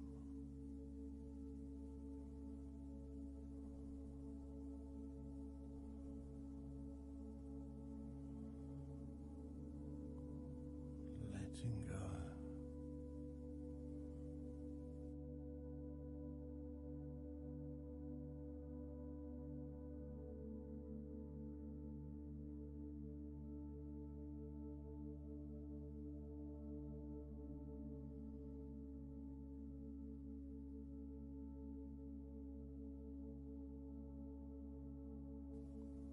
Peace of mind.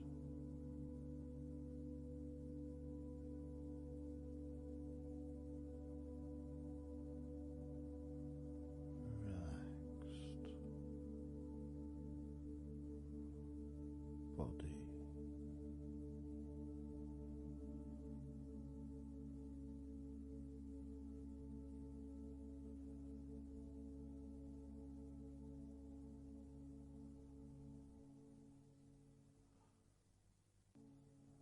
So relaxed.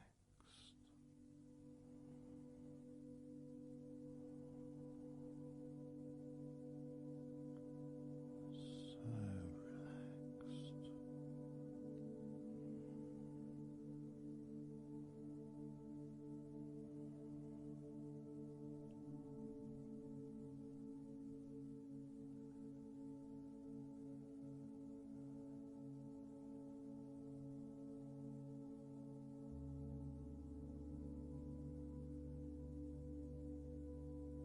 Your body feels almost invisible.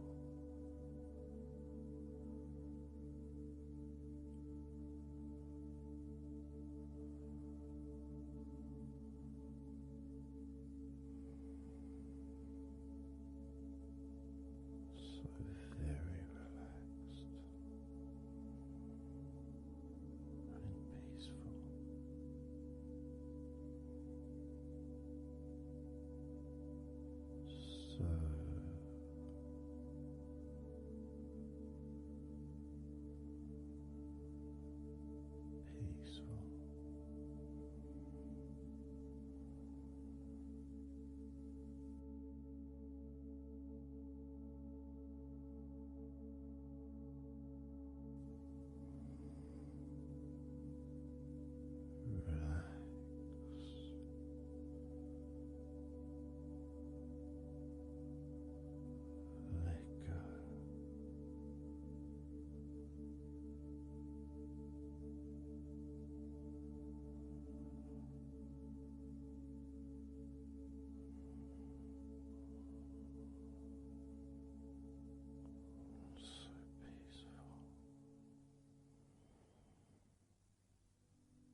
And you could start to notice that you are feeling more relaxed.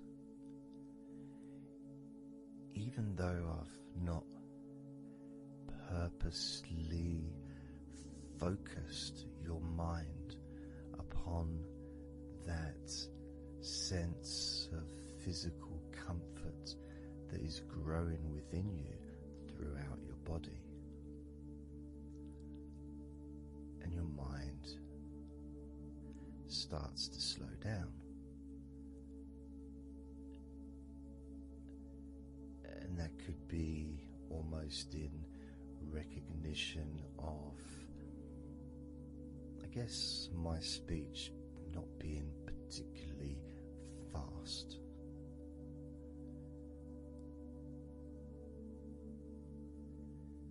And things just generally feel calmer just by listening to my voice. You give yourself an opportunity to take a break from the day,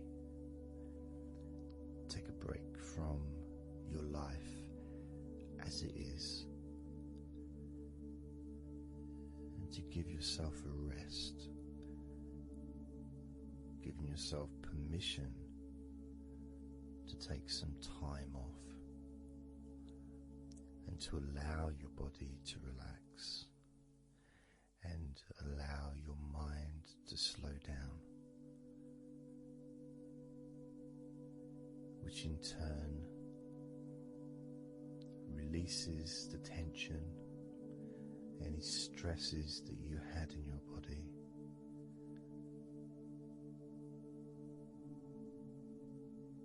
It's almost as if the parts of your body just open up, allowing the negativity out.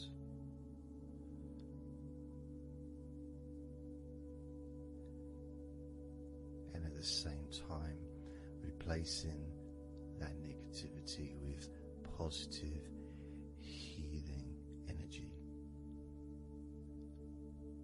which then fills your body up and your mind too also starts to appreciate those feelings of increasing confidence and an almost uplifting feeling, positive healing, an energy that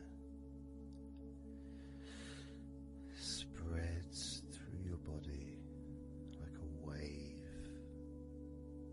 of comfort. And all this comes from just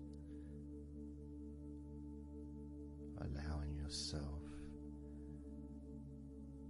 a few minutes, maybe half an hour, however long you want it to be, to just rest.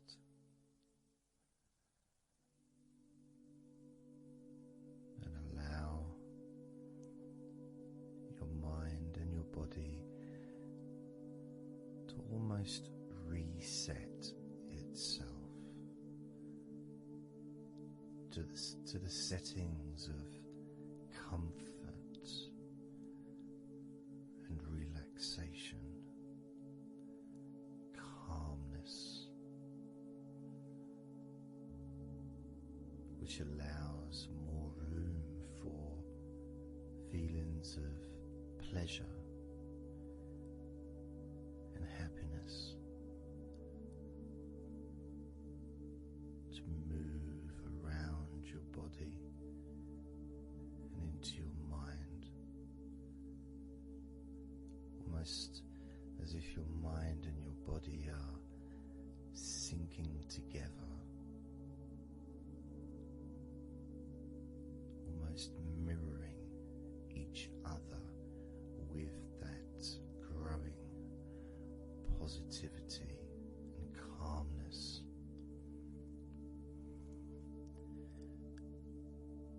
feels nice. It really does feel nice to know that you are the one that has allowed yourself to feel more comfort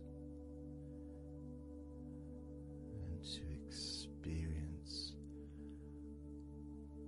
more of this deep relaxation spreading throughout your body.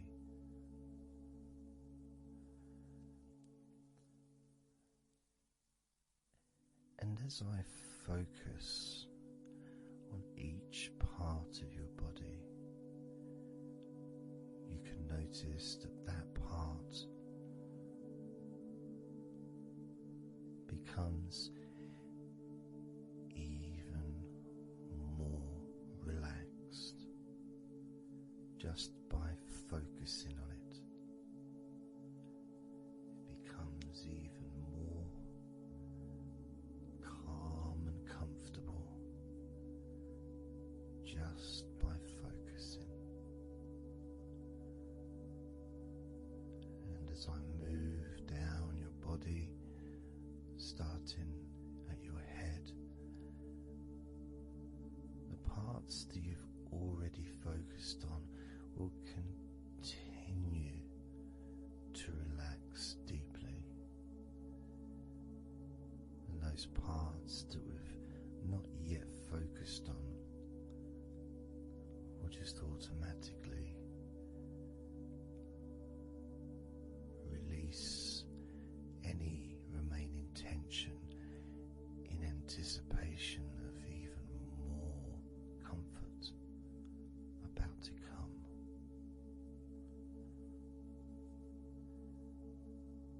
Now, I'm going to start by focusing on your forehead. Just being aware of the feelings of your forehead.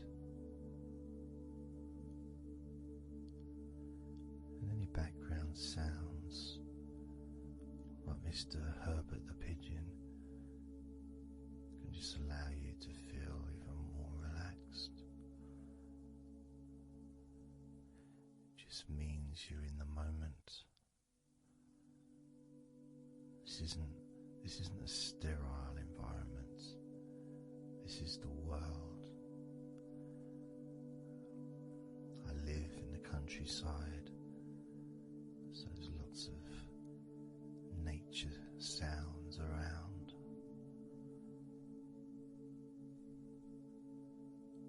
So as you focus on your forehead, just notice how it becomes even more relaxed as you focus only on my voice and that part of your body.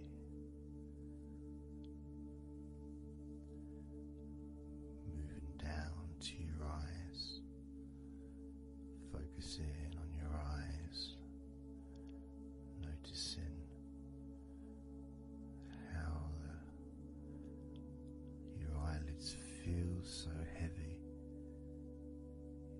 yet so light at the same time, and all the muscles around your eyes relaxing completely, moving your focus down to your mouth, your lips, your tongue, your teeth and your gums, the whole of your mouth relaxing,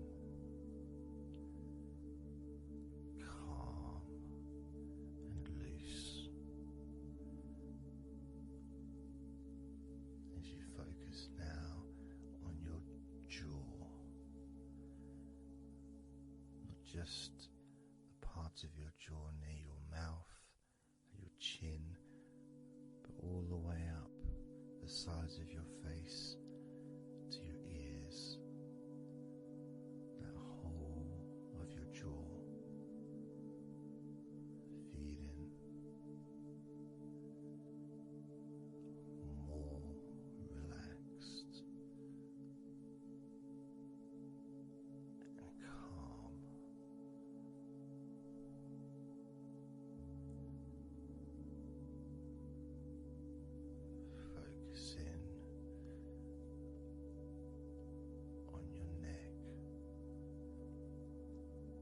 front of your neck and your throat.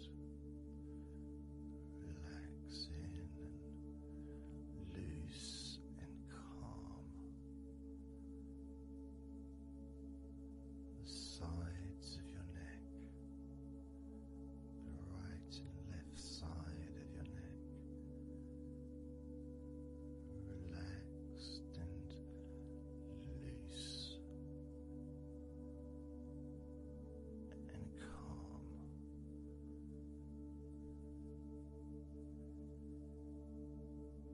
And now the back of your neck, focusing on the back of your neck.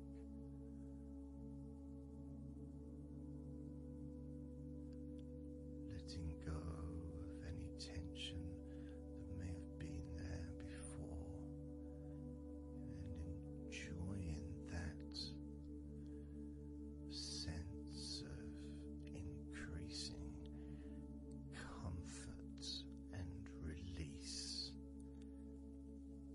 that you can experience in the back of your neck.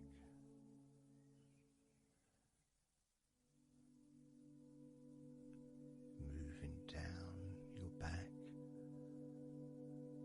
and moving either side of your spine, right from the top of your back all the way down to the bottom of your back.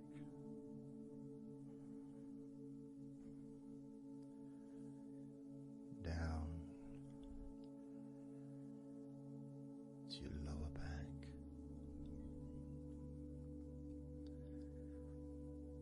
As you move up and down your spine, you can feel the muscles either side of your spine relaxing even more.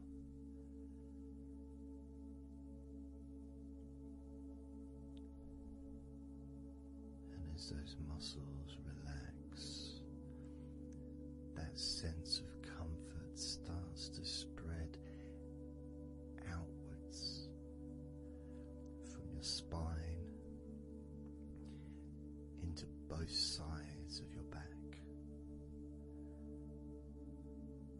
The top of your back, the middle and your lower back. And as you scan gently and slowly up and down your back, as the muscles in the top of your back relax and become looser, the muscles in the middle of your back also seem to just almost divide from each other, separating and almost melting.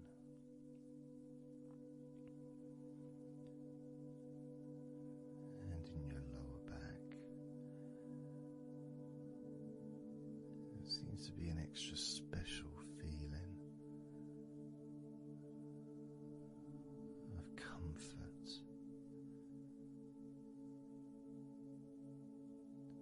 that spreads into your hips. So down your lower back and into your hips, into the area where your coccyx are, and into your buttocks, and all those muscles that spread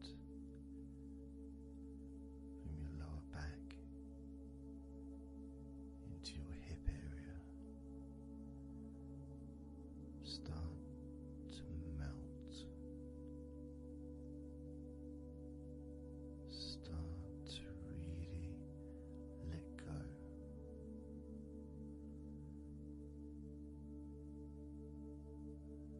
And even though we're about to focus on your shoulders, your back and your spine will continue to let go. Continue to relax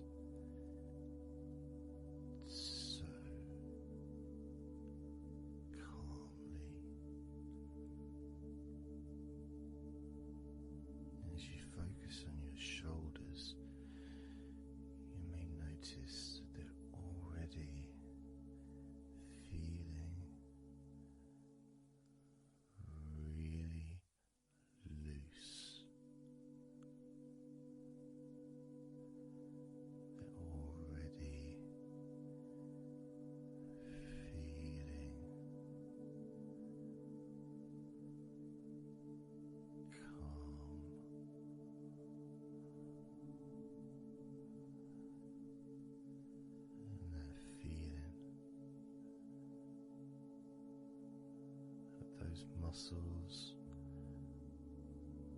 that move from your neck into your shoulders.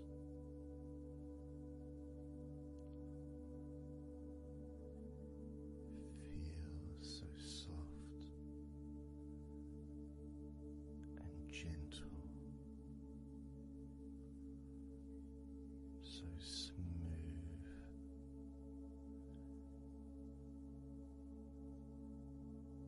and calm.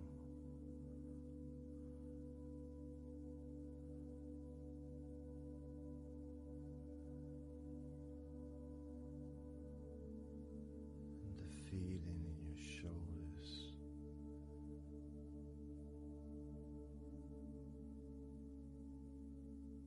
seems to spread deep into your shoulders.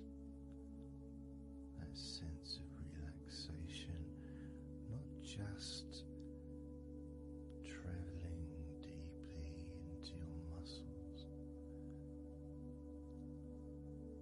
but also relaxing the bones.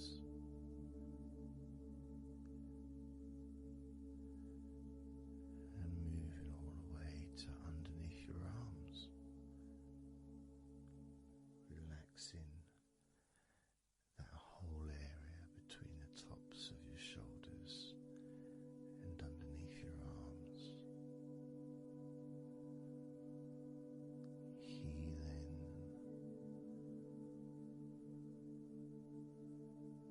You feel so relaxed and comfortable in your shoulders, which sends that deep healing message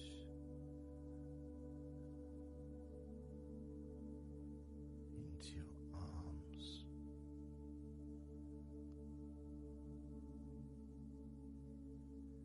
And you may feel almost as if your arms are not even there, because they're so relaxed,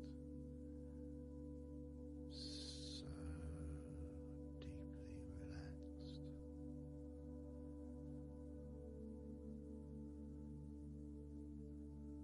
So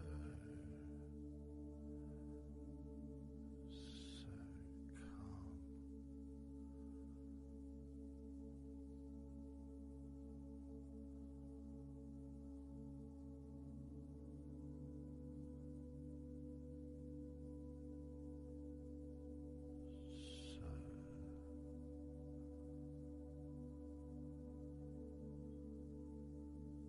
Loose.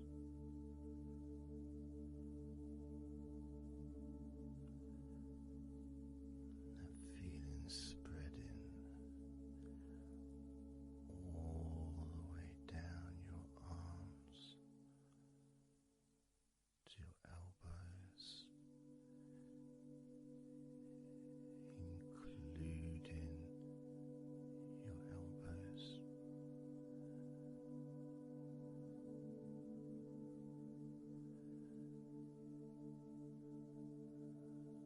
Circumference spreads all the way into your wrists, your forearms and your wrists,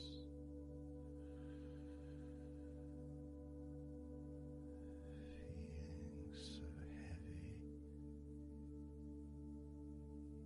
yet at the same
So I'm going to start counting down now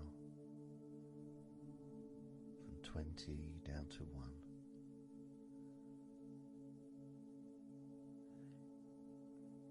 You can imagine in a way it's like just walking down some steps, and each step, all 20 steps, and each step represents a level of comfort.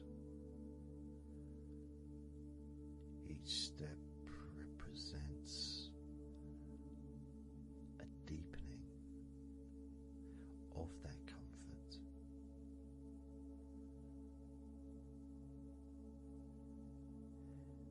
And the further you walk down those steps, the deeper and more relaxed you feel.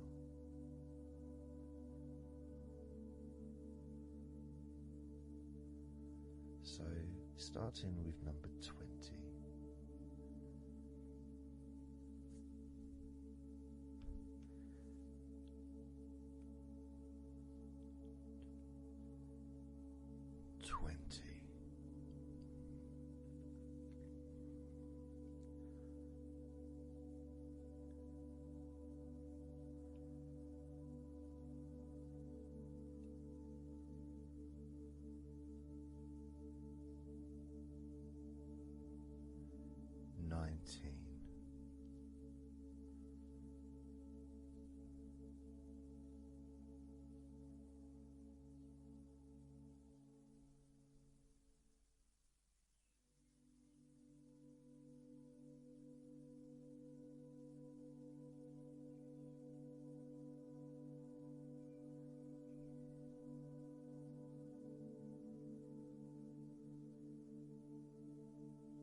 12.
focusing just on your eyes, your eyelids, the muscles around your eyes, your eyeballs themselves, that whole area that makes up your eye.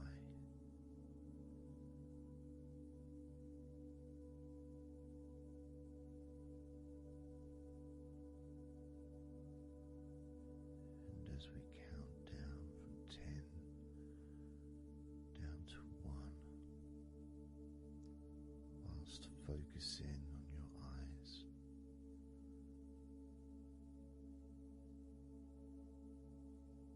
you will become twice as relaxed with each number counting down.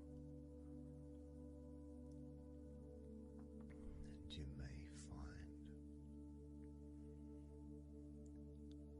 that all you want to do is just drift off to sleep.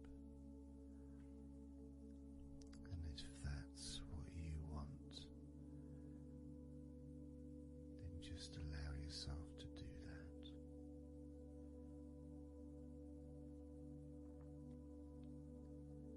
Now,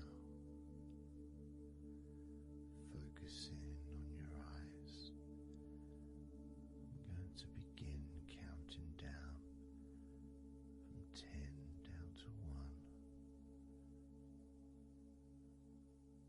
right now.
counting down from 10 to 1.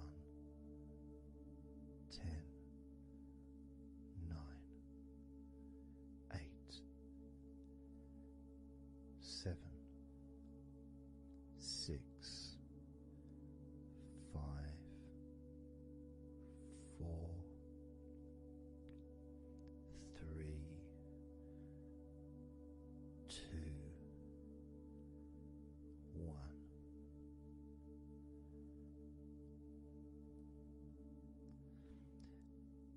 And maybe that was a bit too quick in order to relax.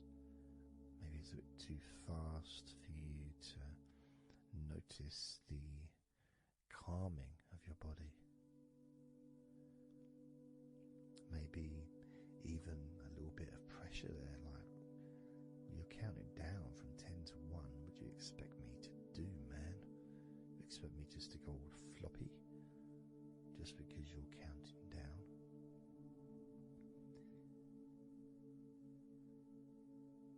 We could try it again, but this time I'll go a bit slower. This time, as you focus on the whole of your body before we focus on your legs, just notice how your body does start to feel more relaxed with every number that I count down. 10,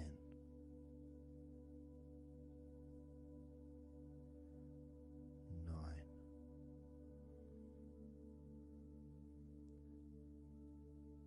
8,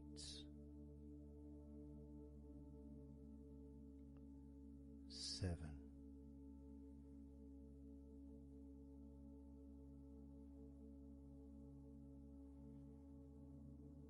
6,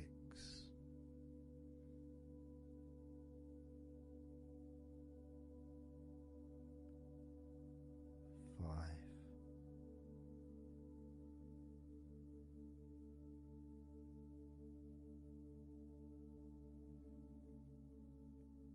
4,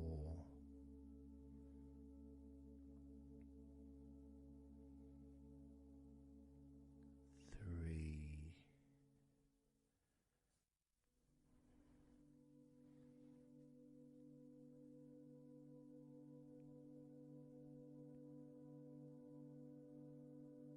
2,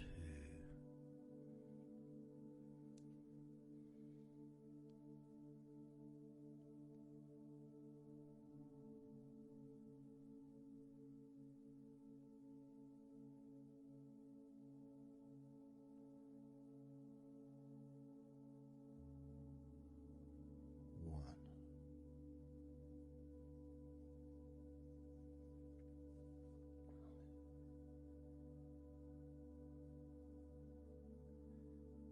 And just notice how you feel generally, how your body feels.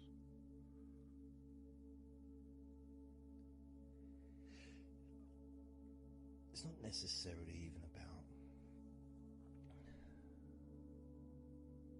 counting down from 10 to 1. It's that space that you have, that space between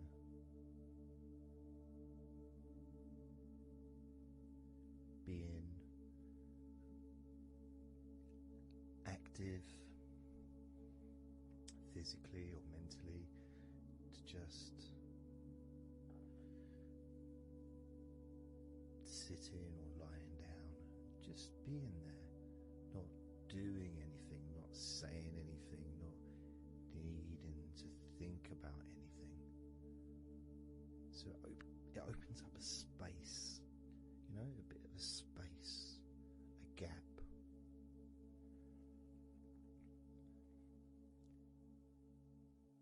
And the more I count down from 10 to 1, the bigger that gap becomes. So there's that gap of calmness, of relaxation.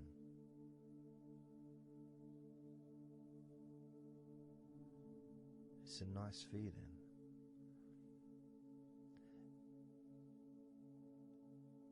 And it moves those stresses or discomforts physically or emotionally, moves them away.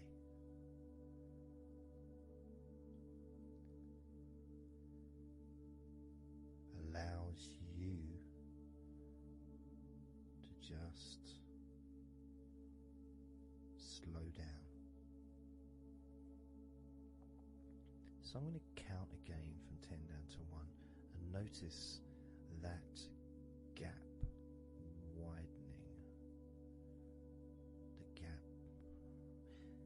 And as it widens, it's almost like the stress and attention falls into the gap.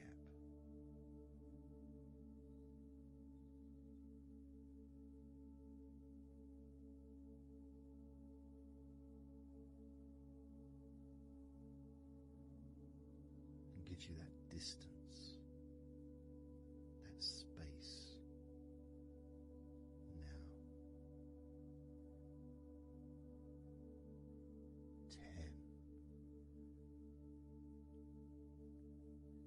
9,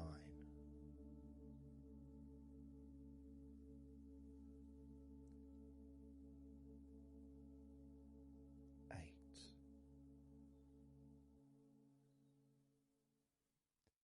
7,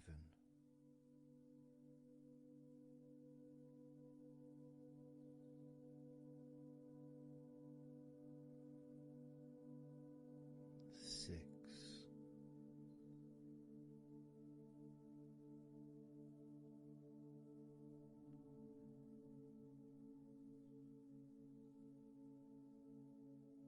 5,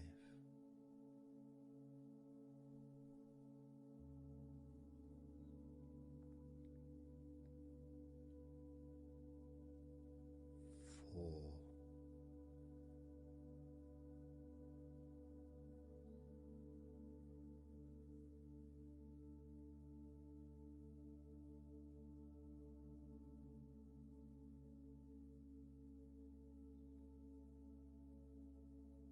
3,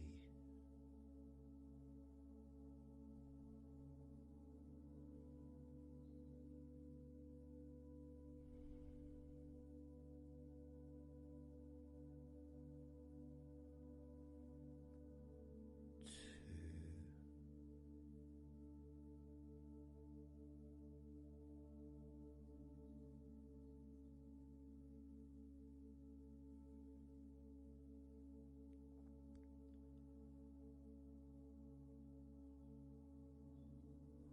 1.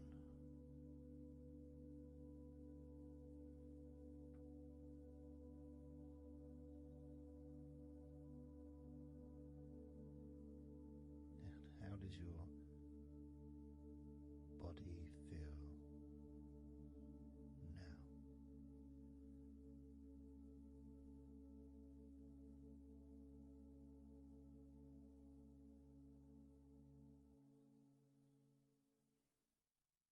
Can you notice that you're feeling calmer?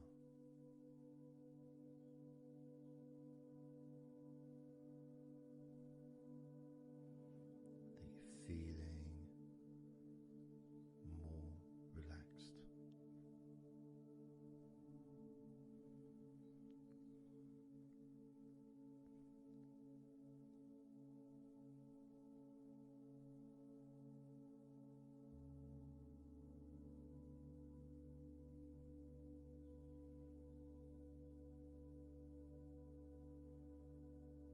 As we now focus on your legs, just your legs.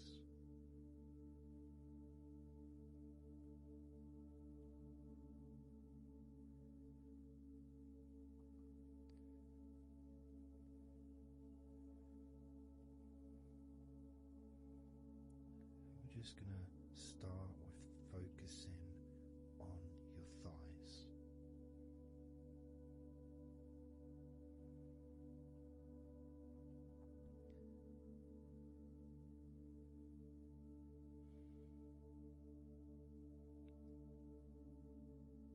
course, it's not the most exciting thing to be doing, because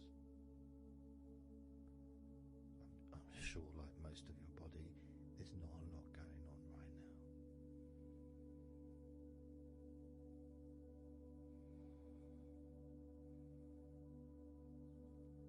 Just focusing on the whole of your thighs, the tops of your thighs, the sides of your thighs, the bottoms of your thighs, your outer thighs and your inner thighs. Basically the whole of your thigh that leads into your hip and then goes down to your knee joints.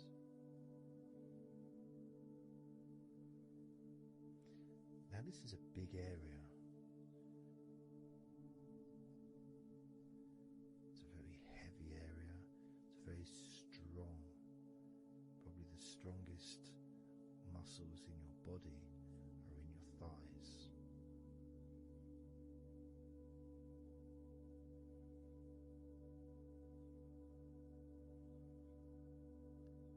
But I don't think we perhaps give enough attention to our thighs.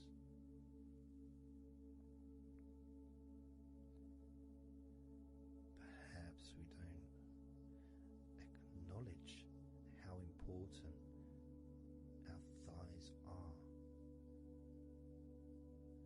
to our lives.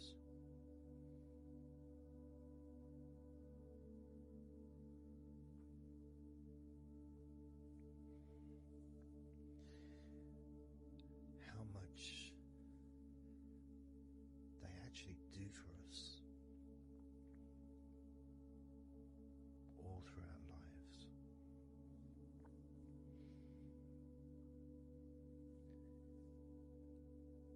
And it may sound really weird, but I think that all of our body parts, especially our thighs, need some TLC. A bit of love shown, a bit of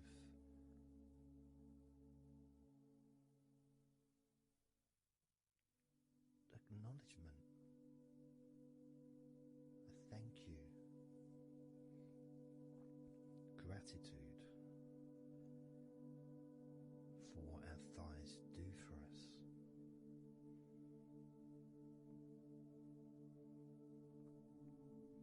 And I know this may sound a bit strange.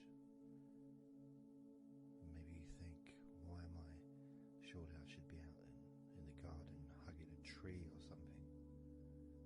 Well, it's hard to set a microphone up on a tree. That's why I'm doing this indoors, otherwise I would be outside hugging a tree. No, I can't see the television from the tree.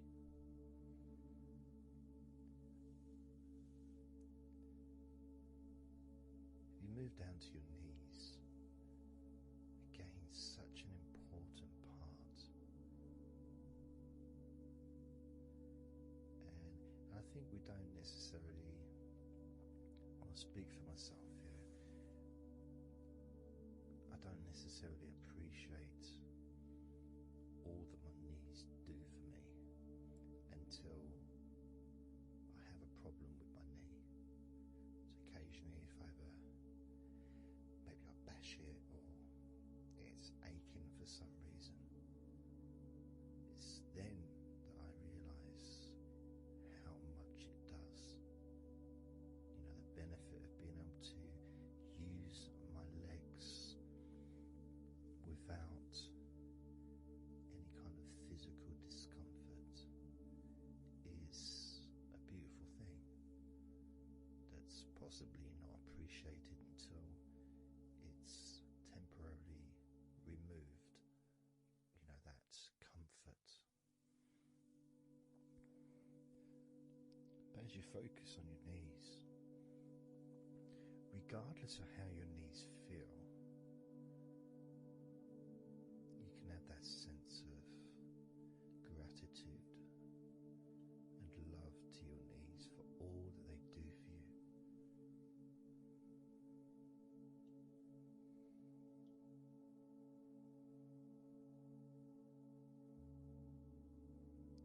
still have that attention on your thighs, and maybe notice how your thighs feel. Maybe you've noticed that they are relaxing more deeply.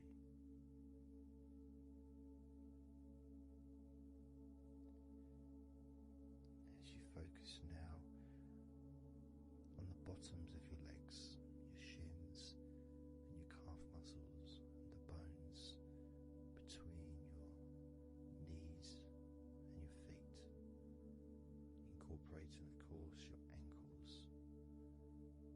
So important.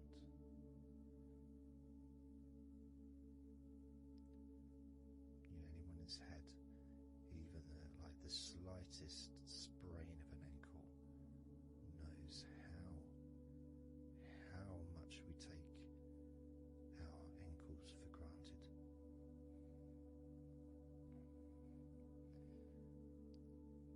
And it's kind of strange in a way when you think that, logically our wrists are a lot thinner than the rest of our arms, which is okay. Can't see any problem with that because we're just picking stuff up. But our ankles are so much thinner than the rest of our legs.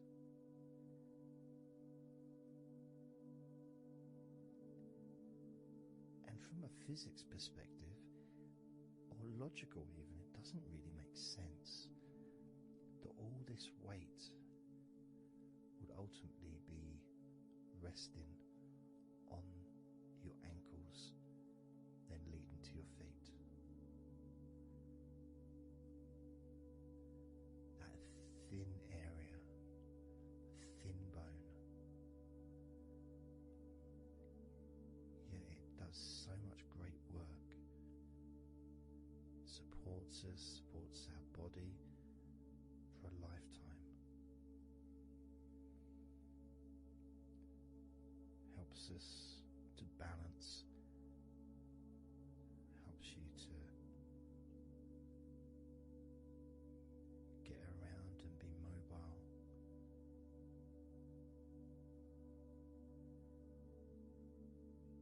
And there's the calf muscles, of course. When I was younger, I couldn't see the point in calf muscles. It didn't seem to do anything. Okay, if I walked around on tiptoes, then my calf muscles get some work. But of course that's not true. The calf muscles are being used whenever we use our legs.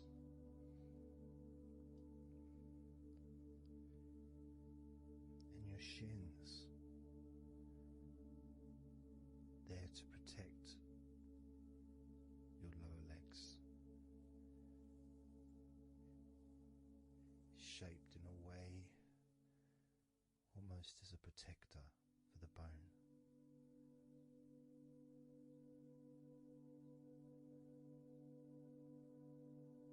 Leading, of course, to your ankles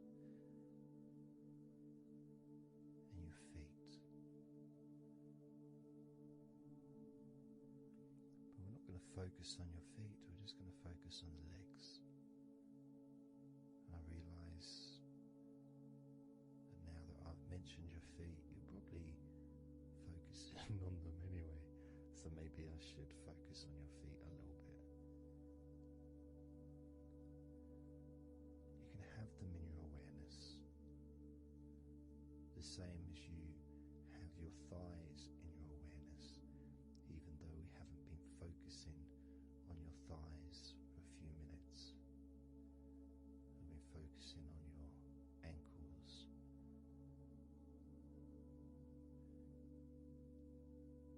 there's still that sensation of comfort in your thighs, and there's that movement of energy. Because the thighs hold a lot lots of different sensations. Of course, there's the muscles, the big, strong muscles that we have in our thighs.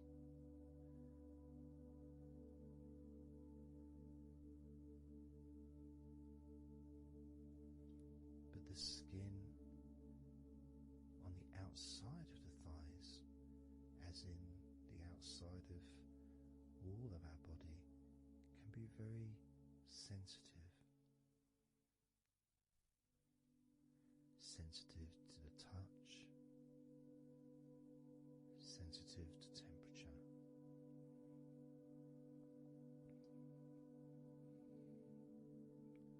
And inside your thighs, the bones, there's the muscle, there's the blood vessels, the arteries. So all this stuff, it's inside your thighs. And I guess sometimes it'd be nice if you could actually put your fingers inside your thighs and massage. So you can massage on the outside, of course, but to be able to get deep into the muscles and to be able to just massage inside your thighs, massaging the bones of your leg, massaging all the veins, and just gently healing your thighs. And you could move down, massaging inside your knees, just massaging those bones, but with healing fingertips, spreading that healing energy deep into the joints of your knees.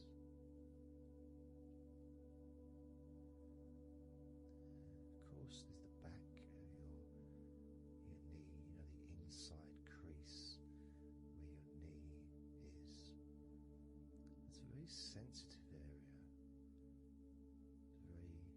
Feels very nice when you stroke it. That might be because it's an area that's not really touched very often. It's almost like a hidden part, that crease in your legs. It's almost like a part that has a sensitivity which is a little bit different.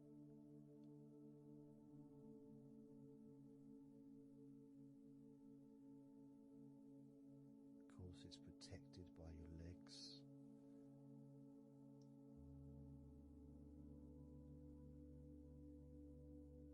So you can imagine putting your fingers into that crease in your legs.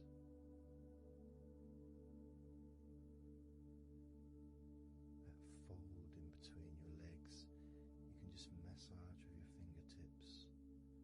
Imagine your fingertips going inside, massaging the muscle tissue. You can of course feel the bones of your knees healing through your fingertips.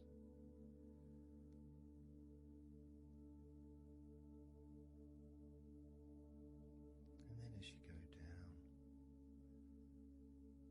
to your calf muscles, now that's a part I'd like to be able to really put my fingertips deep inside my calf muscles, massaging every single tissue of that muscle, healing every part.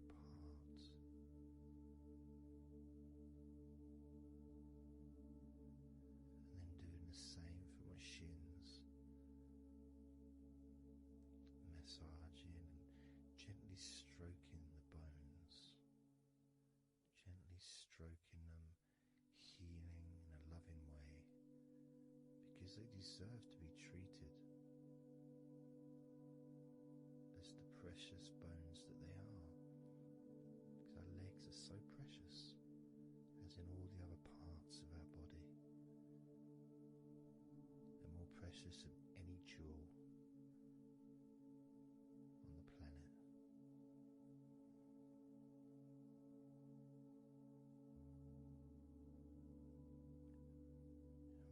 start to think about your legs in this way, it can change your perspective. It might sound a bit silly to start with, the idea of having love for your legs, showing appreciation for your thighs, wanting to be able to put your hands in your thighs and massage the muscles and the bones, and to get your fingers deep in there, releasing all tension, just to show how much you care about your legs, how much you care for what your legs do for you regularly. Your knees, your calves, your ankles, the strength of your ankles, considering how thin they are compared to the rest of your legs, especially your thighs. Yet they're so strong, so flexible, absolutely amazing things. Your ankles are truly a gift because of what they do for you.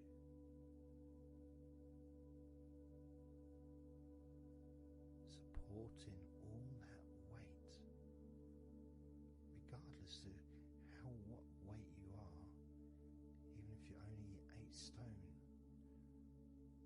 it's still a lot of weight for these little ankles. Now I'm a lot heavier than 8 stone, double that. Yet my ankles support my body all the time.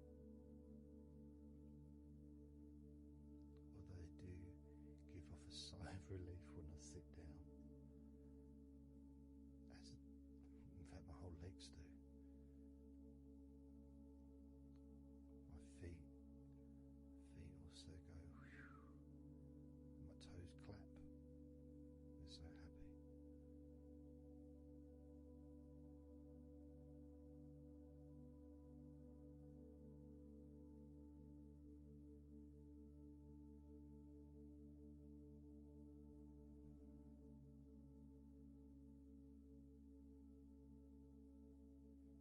Your legs really are amazing.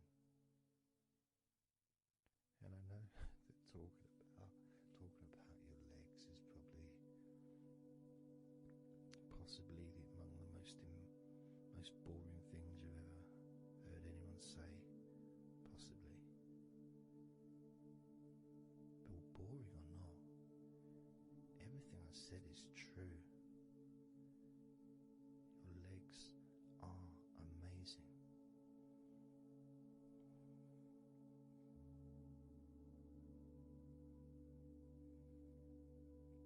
Your legs deserve not just respect,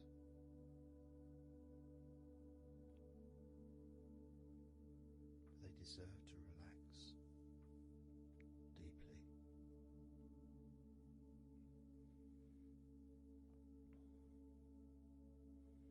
They deserve to take some time out of the day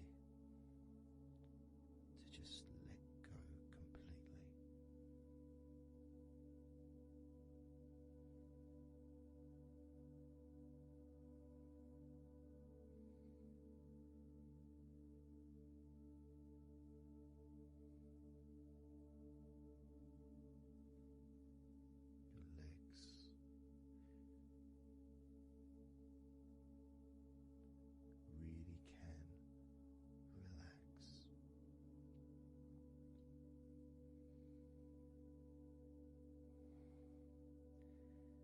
because the legs are such a most, very important part of your body, when you relax your legs, the rest of your body also naturally follows in that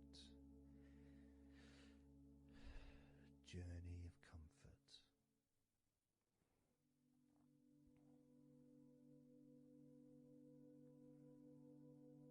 I can feel it in my hips.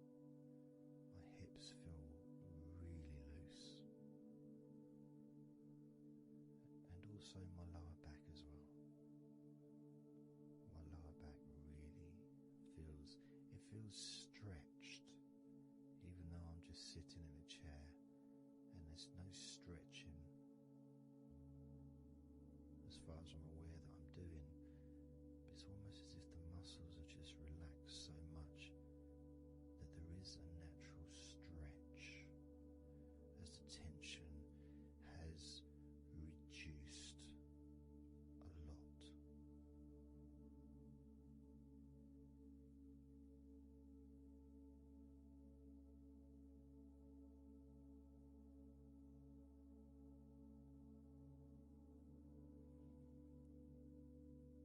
And I'm now going to count down from 10 down to 1. And you can continue to feel wonderfully relaxed. 10,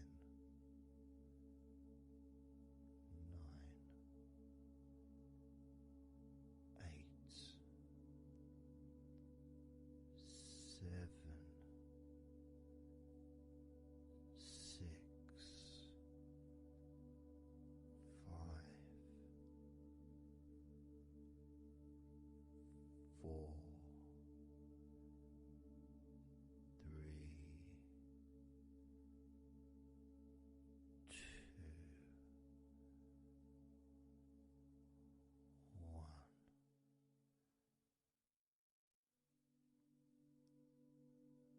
Relax.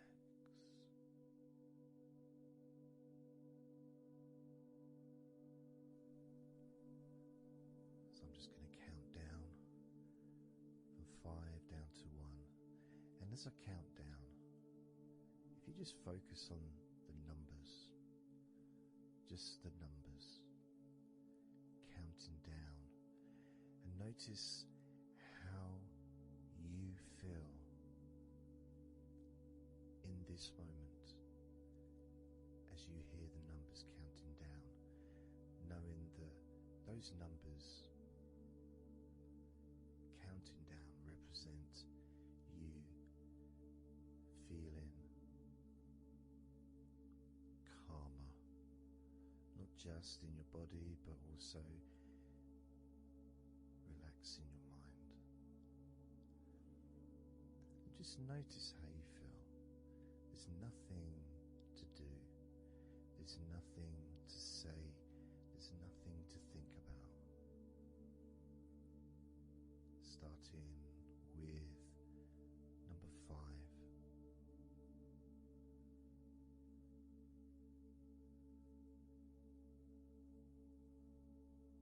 4.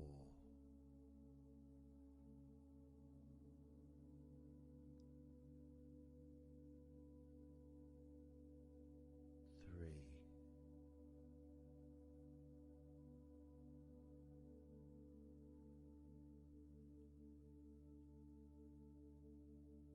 2.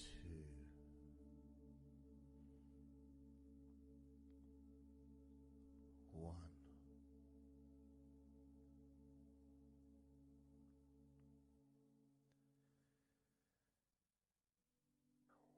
As you notice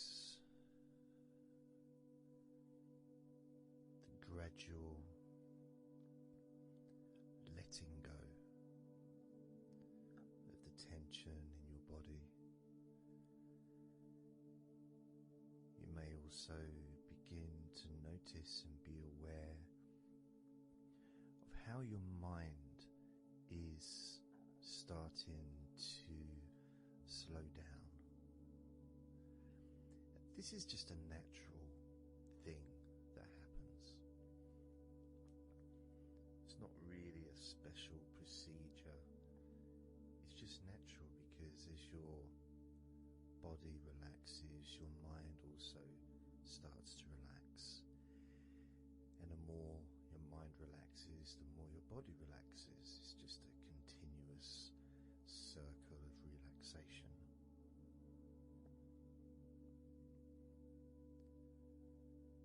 And there's that calmness that comes from relative quietness. You know, even if there's background sounds, either your side or mine, it's still going to be quite calm. You know, you haven't got the television on, there's no music in the background, unless you're listening to the recording with music, of course. You're very likely not going to be sitting in a room with other people. Of course you might be, but generally it's more ideal if you can do this on your own. So, no distractions.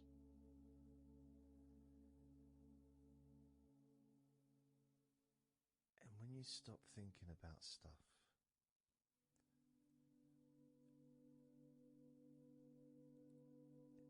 relaxation automatically rises. A sense of comfort starts to grow. And without trying to build it up into something fantastical or something magical, this is just a natural process, something that's easy to accomplish.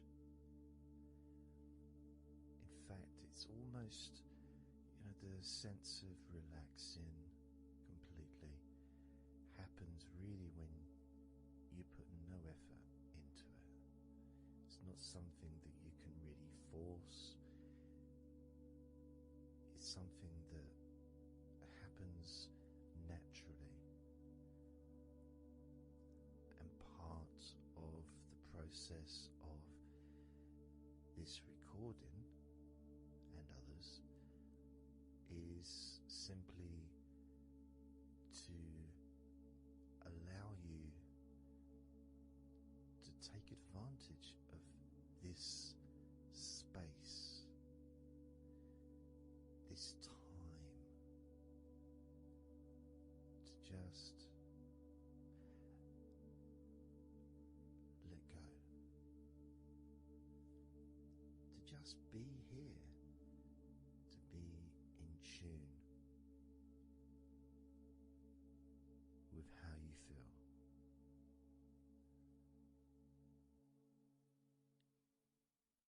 Yet with the intention of wanting to relax deeply,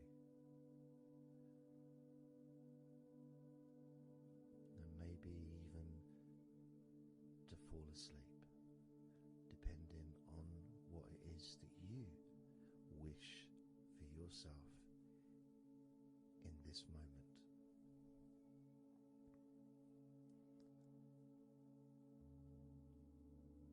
As we know, relaxing is the majority of the process of falling asleep. The actual falling asleep part is the tiny bit at the end. The deeper relaxed you become, the easier you find yourself drifting.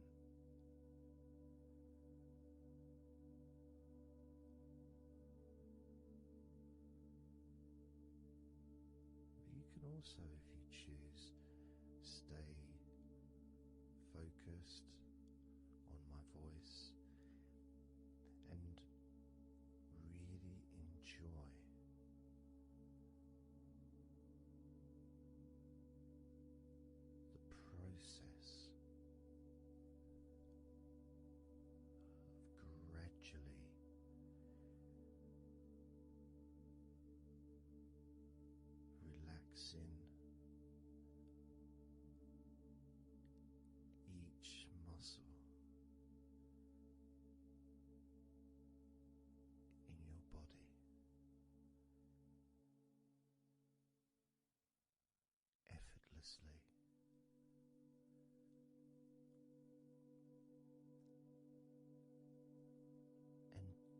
just observing the sensation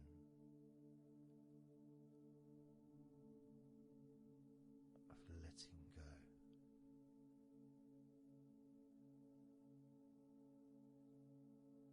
Completely.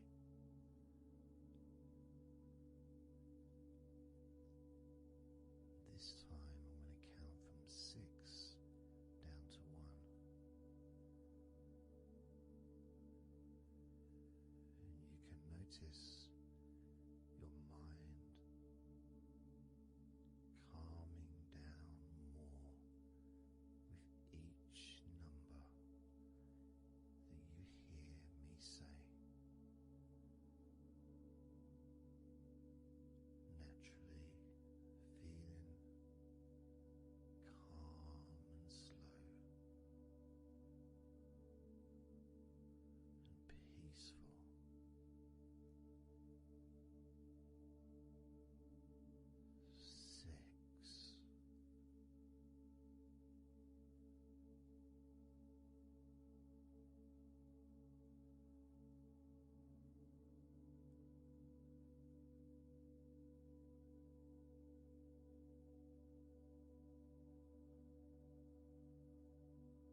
capitals filled with love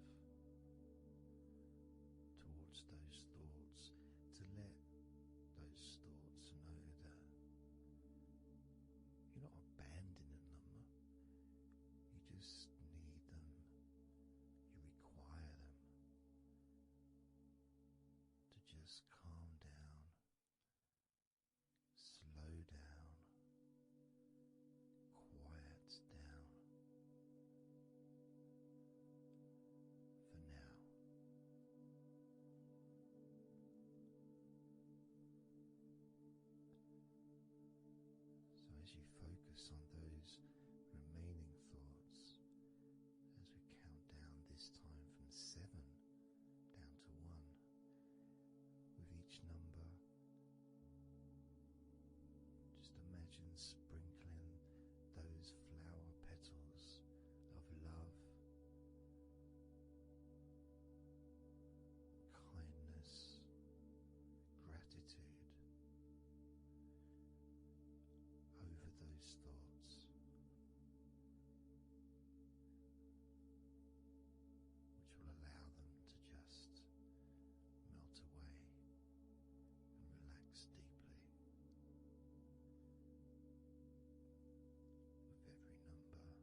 just noticing and focusing on your hands.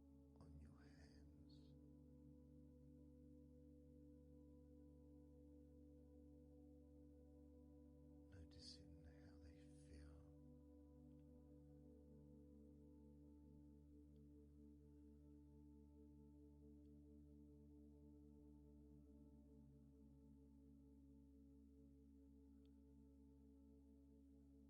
Because the more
to say.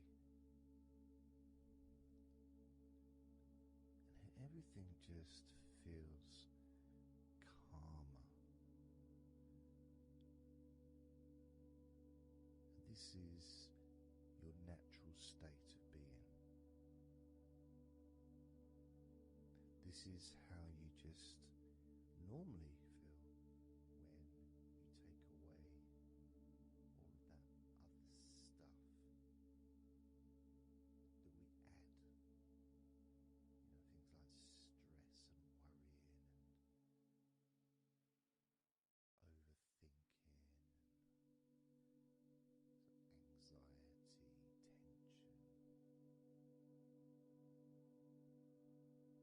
Just generally thinking about stuff.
us with the need to relax deeply and to naturally fall asleep.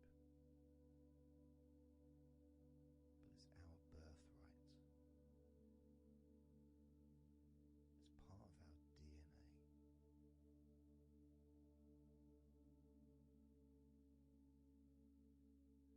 And sometimes as we get older in life, perhaps at times we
was nice.